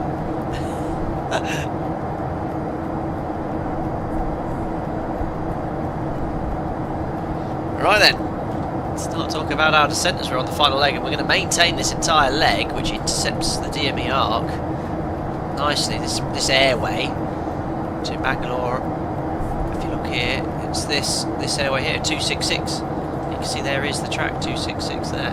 So we're gonna, if I overlay it, come in, do this real brief DME arc. So the arc's at 13 miles, so at 15, as long as we slow down to around 200 knots, we'll start the turn. And then as soon as we're on the 069 radial, we'll give ourselves an intercept heading onto the ILS. Platform altitude is 2,400 feet. So we're going to aim to be at about 4,000 feet here. So 4,000 feet, 15 miles away. We're at 32,000 feet. So we need to lose about 28,000 feet. So 28. Yeah, I think our original top descent point is fine. So as I mentioned, a distance of 96 plus 10 miles to slow down. 106, we'll call it 110. So 110 miles from the VOR, we'll start out descent. Tune at the VOR now.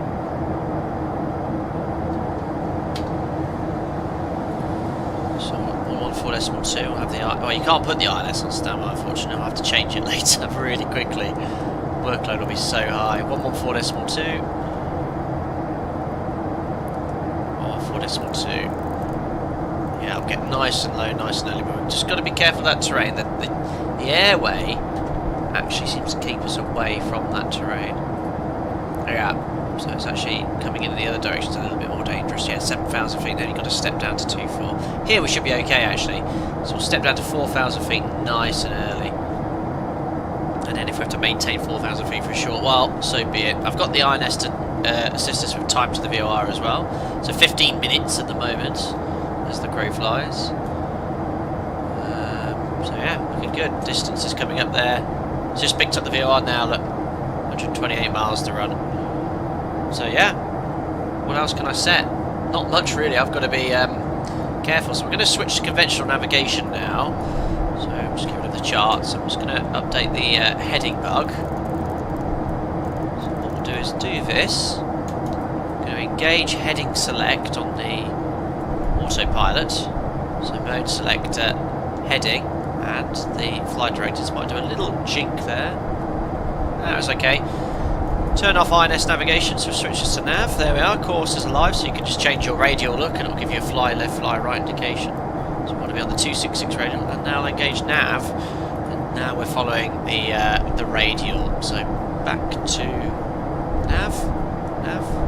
So that's now nav radial as opposed to nav INS. Okay. Flight engineer must be a new hire. Spent 5 years as a flight engineer, check airman, and I saw a few instances of fuel mismanagement. Oh really? Ah. Am I going to survive, Anthony, with the fuel as it is? So we're going to stay on the 086 radial inbound until 15 DME, right turn to intercept the 13 DME arc. We can then descend down to 2,400 feet. Once we pass the 069 radial, left turn final onto the localizer. I'll then have to very quickly tune the ILS 1101.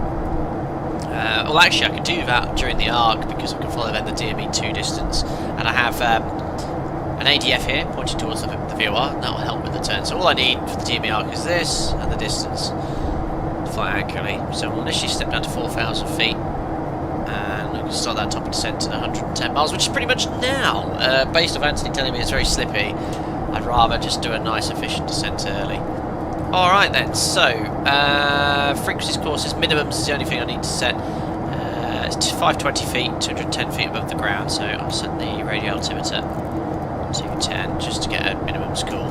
So 510 feet on the altimeter. Just double check the weather.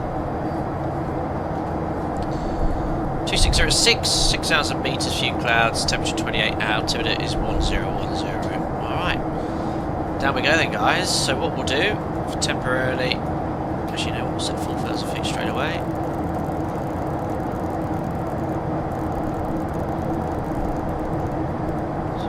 Set, turn off out hold.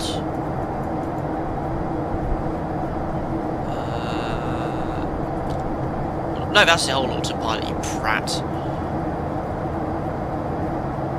I think we're good. Back on, that's the switch. Out hold is off. And now I'm just going to rotate the trim wheel down. So let's start rotating it down. Start reducing the thrust to maintain around 280 knots. Top of descent, ladies and gentlemen. So what I'm doing here, I'm using the trim on this control column to trim those down whilst also simultaneously reducing thrust. Was there a minimum thrust setting to ensure pressurisation? That's the gear warning horn, which you can shut off, I think, with that. There we are. I can actually pitch down a little bit more than that.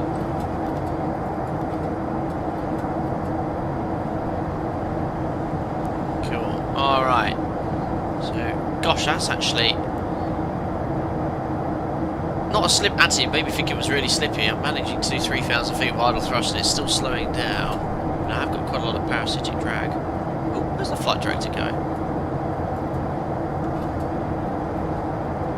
Definitely on nav, aren't I? Let me just rotate that.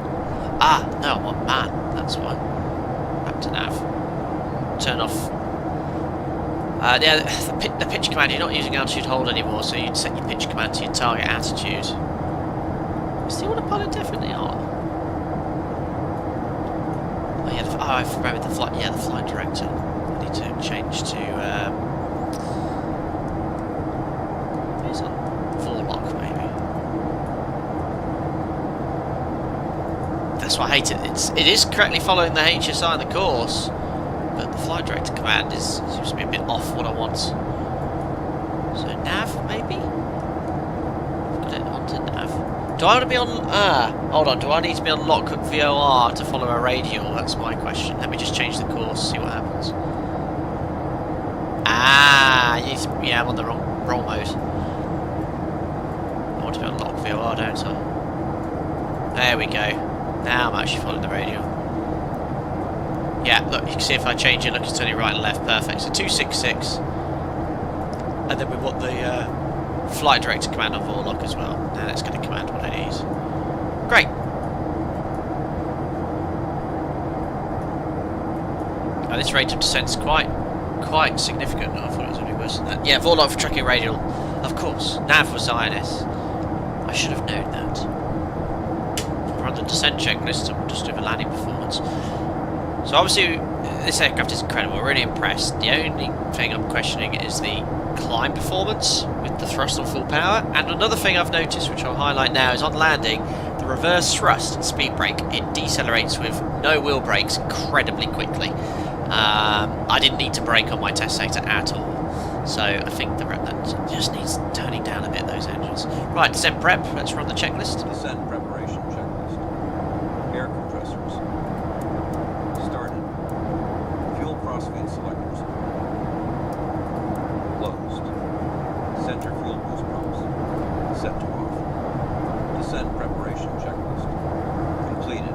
Excellent. So we'll just hear Windows sounds in the background because I'm just loading the replay tool for later on. Cool.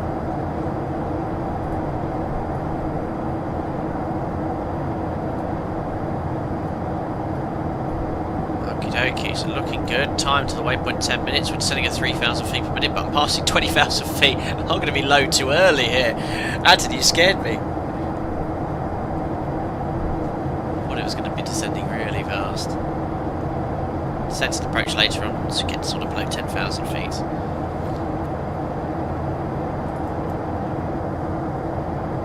So yeah, obviously 10 minutes direct to the VOR, but it's probably going to be 8 minutes until we turn onto the arc. So in 8 minutes at this rate of descent, 8:16:24, we're going to be hitting the ground. So we can... 4,000 feet I want to be at. I'm just past 19. So 15,000 feet in 8 minutes. I need to be doing a rate of descent of about 2,000 feet per minute. So I'm going to start pitching up. I'll leave the thruster idle and start reducing the speed to 250 knots soon anyway.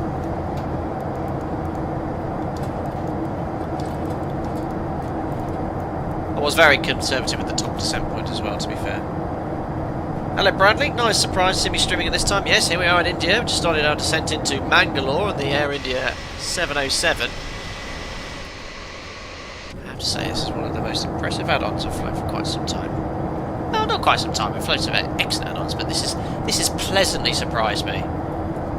Pleasantly.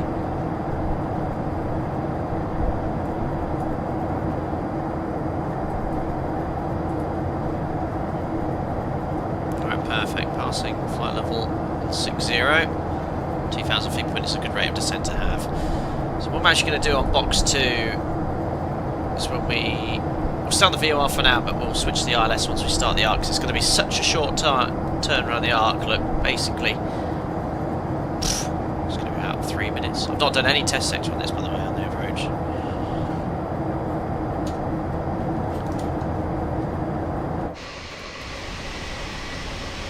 It's been very low altitude as well. It's about 3.5, 4 degrees nose down, and it's sort of slowing down at that altitude, I'd say. It's quite steep. Squire, I reckon you're right. I think someone at either Working Title or iniBuilds absolutely loves this aircraft. They've put their heart and soul into it.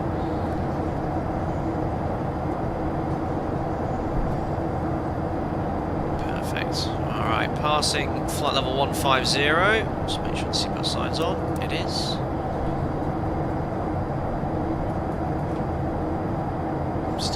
Still 58 miles, 5, 10, 15. Yeah, I'd say we're not too far off where we need to be.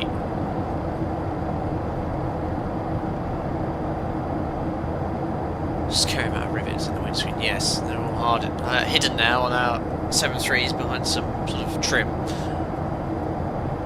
Speed slowly creeping back to 250 knots as well. Only thing is the tablet. Get that, it's a bit distracting. And another thing is the instruments are very small, obviously, compared to the sort of default view, so that's where my head is, look. I'm leaning forward slightly, but the instruments do come across quite small, especially when streaming, it might look really small. I mean, I'm having to squint to look at it. Right, transition altitude is 9,000 feet. Getting close to that now, set the QNH 1010.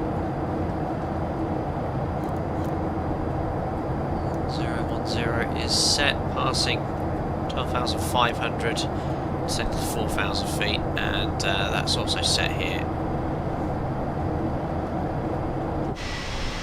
Very low altitude. I feel it's a very low altitude. Yeah, 3.5, 4 degrees nose down, decelerating. Again, unfamiliar with the aircraft, it could be that this altitude is required. The tablet can be hidden. How? How do you get it back though?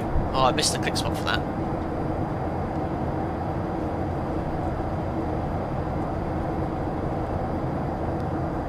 Kilo, I've not tried the UNS1, but that gives you a little bit more flexibility for navigation. You really need one of those keyboard views set to close up to the panel for serious IFR flight. Yeah, so I think on departure what happened was we did this for the 6-pack, and it worked quite well. Approaching 10,000 feet now, so I'm going to start trimming nose up. Just make sure we're doing 250 knots below 10,000 feet. Yeah, not a fan of the 707's altimeter at all. Here we are. Ooh, going into some soup later. Again, I'm being very conservative with the descent. Don't mind being low early here. Just got to be aware of the terrain. There is terrain in that direction in the cloud. There it is. Tasty. Alright, we're just going to do 1,000 feet per minute post-cruise checks now. So on, extend the lights. Extending lights on.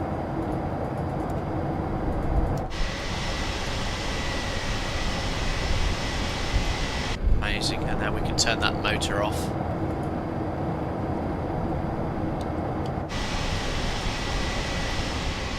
So cool. Okay, add a bit of thrust now just to maintain 250. In fact, you know what? I'll start even slowing down to the clean speed. Data cards. Landing. Oh, we've got to do a flat 50 landing. Set bugs. 5. Okay, cool. Bugs are set then, and oh, annoyingly it bugs straight away your target approach speed. I'll just press that. There we go. We've reduced to around 220 knots now. To 9,000 feet. Just going to give you 1 to go. Got 9 minutes until we're directly overhead the VOR, but 5 minutes until we start the DME arc. Yeah, actually, you know what? I'm quite happy with this descent.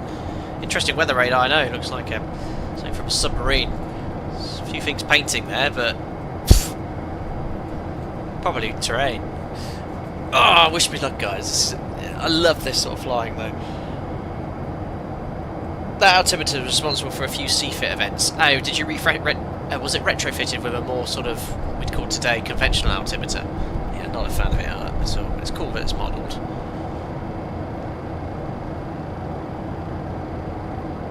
Got 240 knots.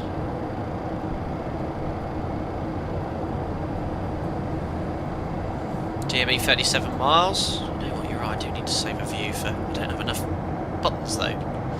Because obviously we've got the engineer's view as well. Just to zoom in. But yeah, on the 266 inbound, so the reciprocal being 086 radial. Make sure we wait for a distance of 15 miles and then we start the DME arc. There's that terrain to the east, which is why we're on the airway. If I drifted further right, we're going to control flight to terrain. Absolutely. Looks so cool. I've actually got the Tobii eye tracker up and running, so sort of it doesn't work very well at the moment with its position, but so cool with the clouds.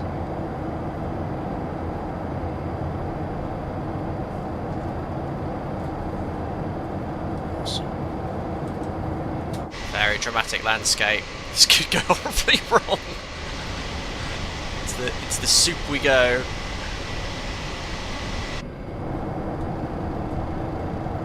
Alright, passing 7,000 feet. It is slippy actually, I have to admit, you're right now, Anti, at lower speeds. You know, I've got 1,000 feet per minute and it seems to be really pegged at 240 knots at idle thrust. Let's do the before landing descent and approach checklist. Approach checklist. Pressurization mode selected. Set to landing. Pneumatics. Set. Passenger signs. On. Landing lights. Extended and on. Fuel boost pumps. So reduce that rate of descent a bit further. Fuel heaters. Set to off. AC auxiliary pumps. On. Speed brake lever. Fantastic, that looks beautiful. Approach checklist. Completed. Amazing, guys, if you just joined the stream, we're just passing 6,500 feet, descent into Mangalore. We're going to do a DME arc onto the ILS approach in IMC with terrain around in a Boeing 707, which I've never flown Vigilant before. Epic. Ah, this flight simulation is just epic.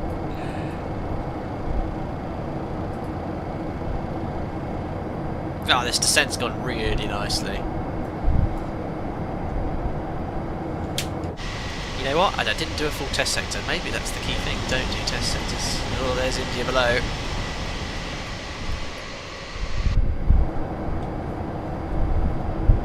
What could possibly go wrong? Yes, the Swiss cheese holes are lining. Currently aligning. Alright, we can now actually descend to 2,500 feet. So we're approaching 25 miles. There we are. You know what, I could be getting a bit high now, so I'm going to start pitching down. What's the max? I can't find the flat placards. Oh, there they are. Flat 14, 223 knots. Right, bit of speed brake then.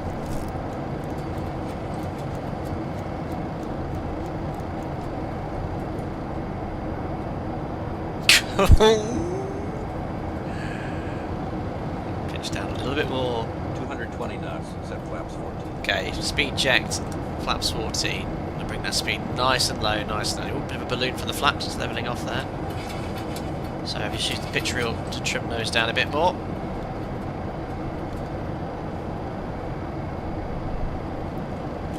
Passing 5,500 feet. Ah, this is looking nice. Right, we're going to get ready to tune the ILS. In fact, actually no, I don't want the ILS yet. I'm going to go to heading select now. So I'm going to turn on to the DME arc very soon. So there's heading. 195 knots, set flaps 25. So flaps 25. You know what, we'll maintain around 190.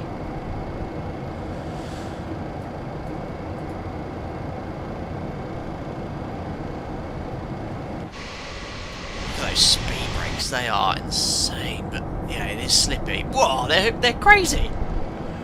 But it's what I need right now. What I've got flap 25 speed brake at 1,000 feet per minute, and it's just about holding the speed. I think I can stir it now. It is a slippy plane, isn't it? Alright, coming out of the cloud at least. Those flaps are massive. Okay, DME is at 19. Remember, we're going to start the turn at 15 miles to intercept the 13 DME arc. Oh, a bit of rain over there. Transition altitude, yeah. We passed it already. QNH 10106. Wasn't quite that slippy, no. With those speed brakes out, I'm actually going to add a bit of thrust now to maintain our target speed. Passing 4,000 feet. Distance 17 miles. Getting ready for the DME arc.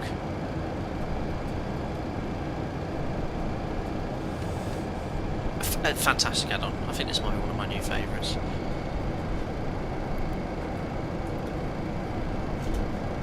There we are, 180 knots.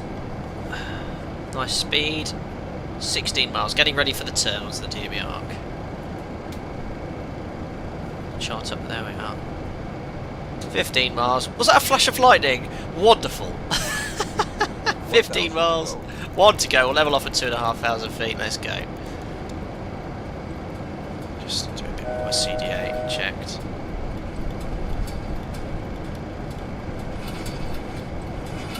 Oh, I trimmed the wrong way. That's my bad.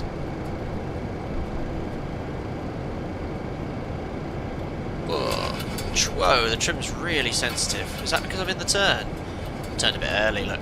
Oh, I know, because I've gone too slow. I'm going to have to turn left there. I've just gone 14. Oops. Go straight onto 330, just a mile out. Right, we'll now tune the ILS. Leveling off at 3,000, that's fine. Just shallow descent. ILS frequency is 110.1. So much to do.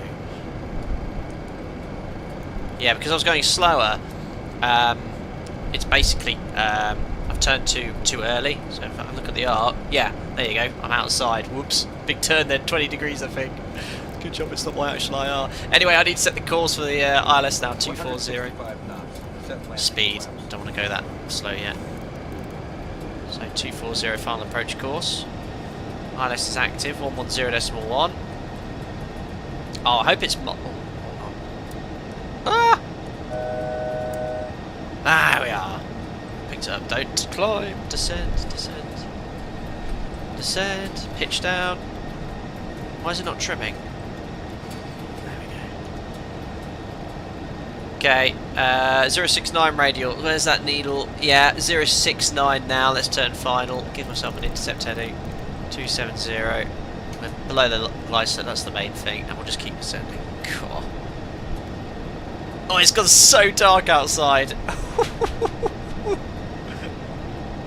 12 miles on the ILS, that's a good intercept heading. 270, that's the glide slope deviation, that's the localizer deviation. In fact, maybe, no, that was a bit, probably too shallow. Give myself a 40-degree intercept. Don't climb. Glide slope, descend, descend. I'm trimming those down, I think it's on some sort of trim limit. There we go, descend. Right, oh, nav, oh, nav. Forelock. Descend. I think I've hit a trim limit or something.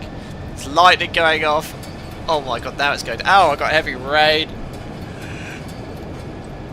Come on. Come on, localizer.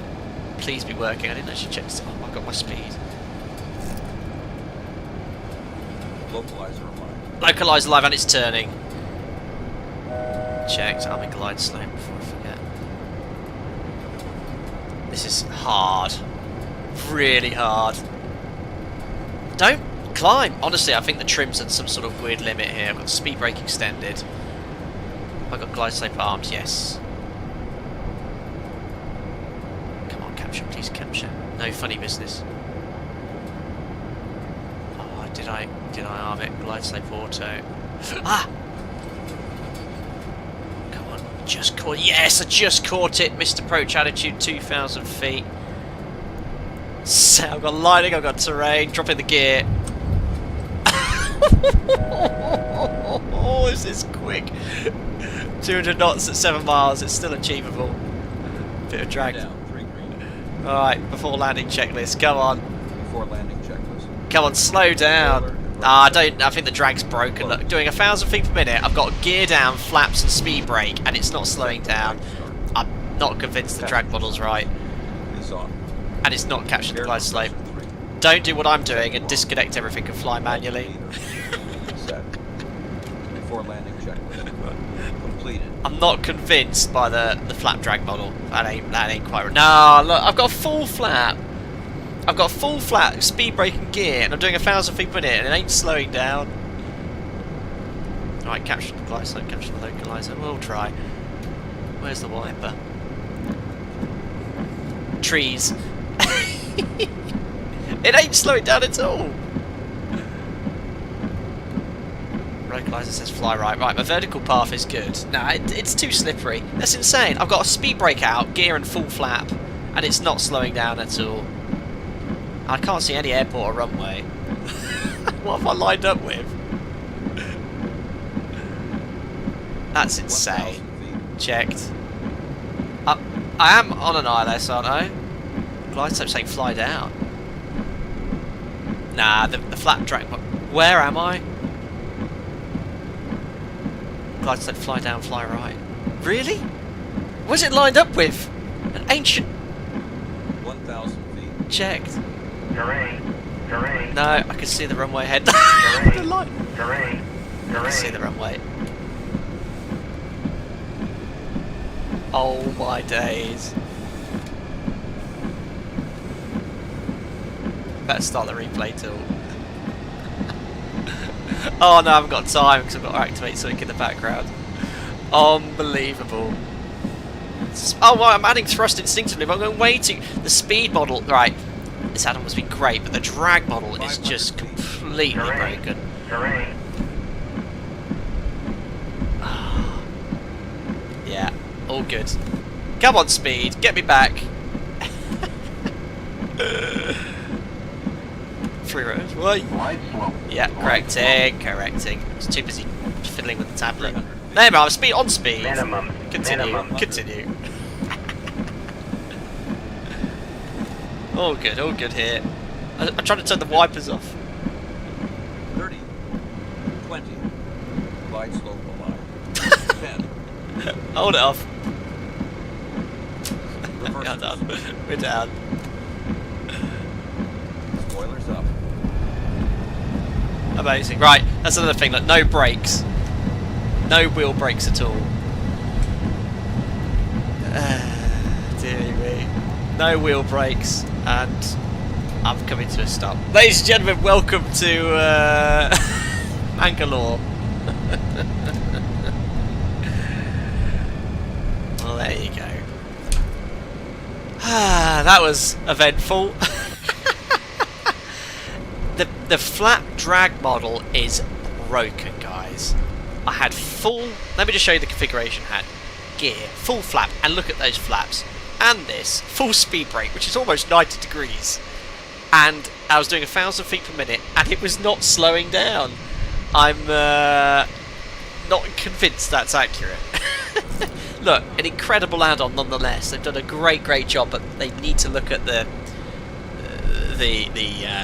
drag that's being generated by these forces. To go this configuration with the gear out, idle thrust, flat 50, full speed brake, and maintain 1,000 feet per minute and hold speed. That's what the 737 NG does when it's clean. So yeah, that needs to be reviewed. Otherwise, nice add-on. Very nice. Yeah, very destabilised approach, very dangerous. Complete wrong decision to continue, but you're never going to get down. How are you going to manage it? It was going so well until I ran out of trim authority on the autopilot at around when I started DMER, because I was trying to get it to trim nose down using the wheel, which had worked the whole flight, but all of a sudden it wasn't commanding nose down. But yeah, it's you saw it, guys, with your own eyes. Very unusual configuration with gear, flaps and speed brake, but it just wouldn't slow down at all. I was on speed at about 300 feet. There we are. Let's run the after landing flow. Landing lights. I didn't have enough fuel to do much else. No, how much fuel have I got on board? Don't forget it's in kilos, not pounds. Retracted and off. So I've got... How much fuel? I should have more than enough fuel. None. I hope, unless I've screwed that up. APU. Fuel total in kilos. Flaps. I've got about 6 tons of fuel remaining. So what's 6 tons in pounds? Window heat. Off. I've got 13,000 pounds of fuel. So I think that's enough, isn't it, Anthony, for an alternate diversion? Yeah, all the gauges are in kilos. Engine start. It's only the fuel flow's been in pounds. Off and guarded. There we Galley are. power. Off. Yeah, that was lively. Forward fuel boost pump. Where am I? Real airline pilot. Yeah. That runway really just... I was like, I couldn't see any runway coming up. I was like, where's this ILS lined up with? But there you go. Yeah. I did a test approach yesterday, and I swear I didn't have that same level of slippiness with the aircraft fully configured. I don't know. So, 2 suitable parking gates, which are completely unnumbered because it's a default airport.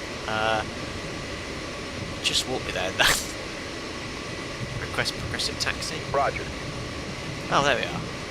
That was lucky. Destination on your right. Oh, you cool. have arrived at your destination. I never used Progressive that before. taxi completed. That's really cool to have. Anyway, I think the engineer's done his business. Air India as well, very nice. Although I think at this angle, probably lose the wing, but never mind. Drag coefficient of a teardrop. Yeah. I mean, surely they spotted that in testing. Oh my gosh, I'm going to be inside that man, I swear. Skeptical. He's brave.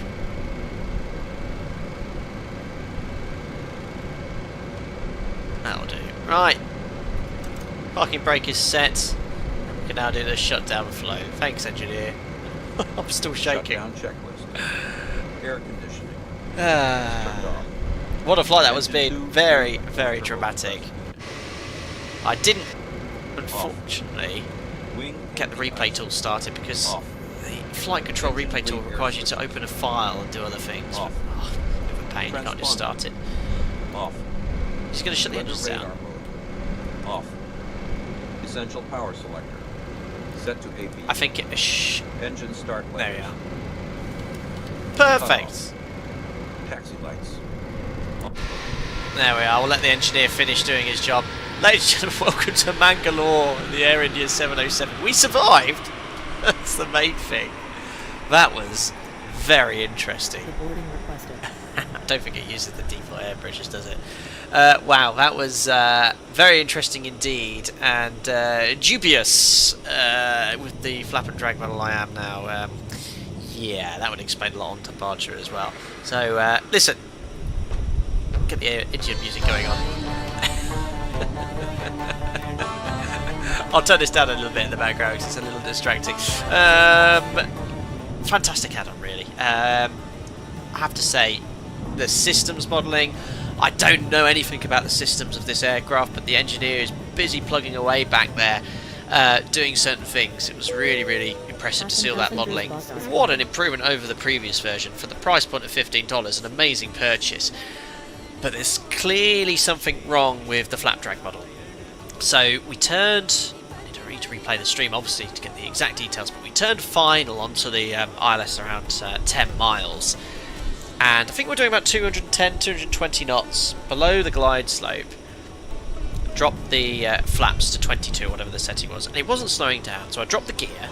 Then we went full flap, gear flap 50, and it still didn't slow down. And we're doing 1,000 feet per minute. I took over because it didn't capture the glide slope either.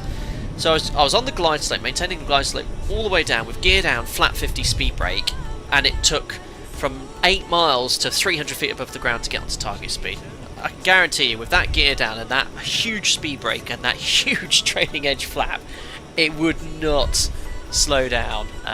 It should slow down really quickly like a brick. It should lose like 10 knots every sort of 3 or 4 seconds at least. But I don't know. Has anyone else experienced that as well? I'm not sure. I'll need to chat to some or see if some of the other streamers. Some people mentioned that they had issues. Or Anthony mentioned in chat other streams had issues managing the energy. I can see why, because the flap drag model is clearly not accurate. You know, I've not flown this aircraft, but I can tell you with that much dirtiness hanging out the wing and under the aircraft, it should slow down really quick, you know. Anyway, that aside, a fantastic add-on. For $15, it's a steal. and no doubt working title with iniBuilds, who are the developers are, will quickly find a fix to ensure that the flaps and speed brake actually work as intended and slow you down. But at the moment it's almost impossible to manage the energy without going full flap and gear and speed brake at 10 miles, which is a shame because that's a huge component. And to be fair, I wish I knew that before we started the stream. I did a little ILS approach from the platform altitude. I configured, didn't really notice any issues. Had I actually done a bit more testing, I could have probably had a bit more foresight and expected it. It was all new to me during the stream, so I do apologise in that regard. I should have probably tested that out beforehand. But nonetheless, we learnt together that that needs to be fixed. Let's have a look at the comments before I sign out. Answer, yeah, there was definitely something wrong with your GSI. You're actually well below any rational glide slope for most of the latter portion of the approach. Yeah, it seemed to be a bit sensitive. And remember, default airports in Microsoft Flight Simulator, the glide slopes don't always align with the correct glide path angle, so you know, I was following the ILS all the way down because you couldn't find an airport, but it did seem to be reasonably close. But that's just default airports in Microsoft Flight Simulator. Henry, you've had the same situation. Stefan, beautiful job. You're the first streamer I've watched who hasn't overshot the approach. Oh great, well that's good to know, but you can't blame the other streamers. It's broken in that regard. There's no drag with speed brake or flaps, but it was good fun coming down the approach with lightning going off, heavy rain and mountains around. Oh my goodness. Bradley, I think the plane needs another stream to redeem your usual stabilised approaches. Yes, I think until the aircraft gets fixed though, not much I can do. It's outside of mine and other streamers' controls. There we are, that calls for a major debrief at the bar. I had a stiff drink as well. I love that. I love that comment regarding the teardrop drag coefficient. Yes, fuel flow in pounds, but amount of fuel in kilos, I'm afraid. So yes, I changed it to kilos, but it looks like the gauges in fuel flow are stuck to pounds as well. Yeah, and so yeah, kilos, that explains it. Yes. We had a good amount. Excellent, mate. You saw the thumbnail for this and you thought it was a failure stream due to the black plumes coming out. Amazing. Well, there we are. Some of the questions and comments on the approach was quite funny. Go around. Oh yeah, it was so slippy, but yeah, I did the wrong thing in disconnecting the audio. I would have never got down anyway, but hopefully they'll fix it in the future. But still, I think you should consider adding this to your virtual inventory. Anyway, that's it for today. Very fun aircraft. Can't wait until they've addressed the flap drag modelling. Once that's been done, we'll jump back into it, and I might jump onto VATSIM for a fun stream, because with Virtual Flight Engineer you can leave all your concentration on flying the aircraft, which is the most fun and most important thing. Well done to Working Title, they've done a fantastic job. Anyway guys, that's it for today, and probably for the next few days as well. I'm not going into too much detail about my personal life, but most you're fully aware about most of you are aware about what's about to happen. Let me get my words straight there. So bear with me. Once that's all sort of done and dusted, I will be back, and looking forward to doing some more streams. I've got 2 weeks of paternity leave with you, so whilst everyone's sleeping, hopefully get a time to get the odd stream out and about. But as usual, thank you very much for your continued support. Members, to all the regular viewers and subscribers, thank you very much for popping in today. I hope you enjoyed our inaugural sector in the Boeing 707. Take care guys, have a great weekend, and I'll see you all very soon. Bye bye.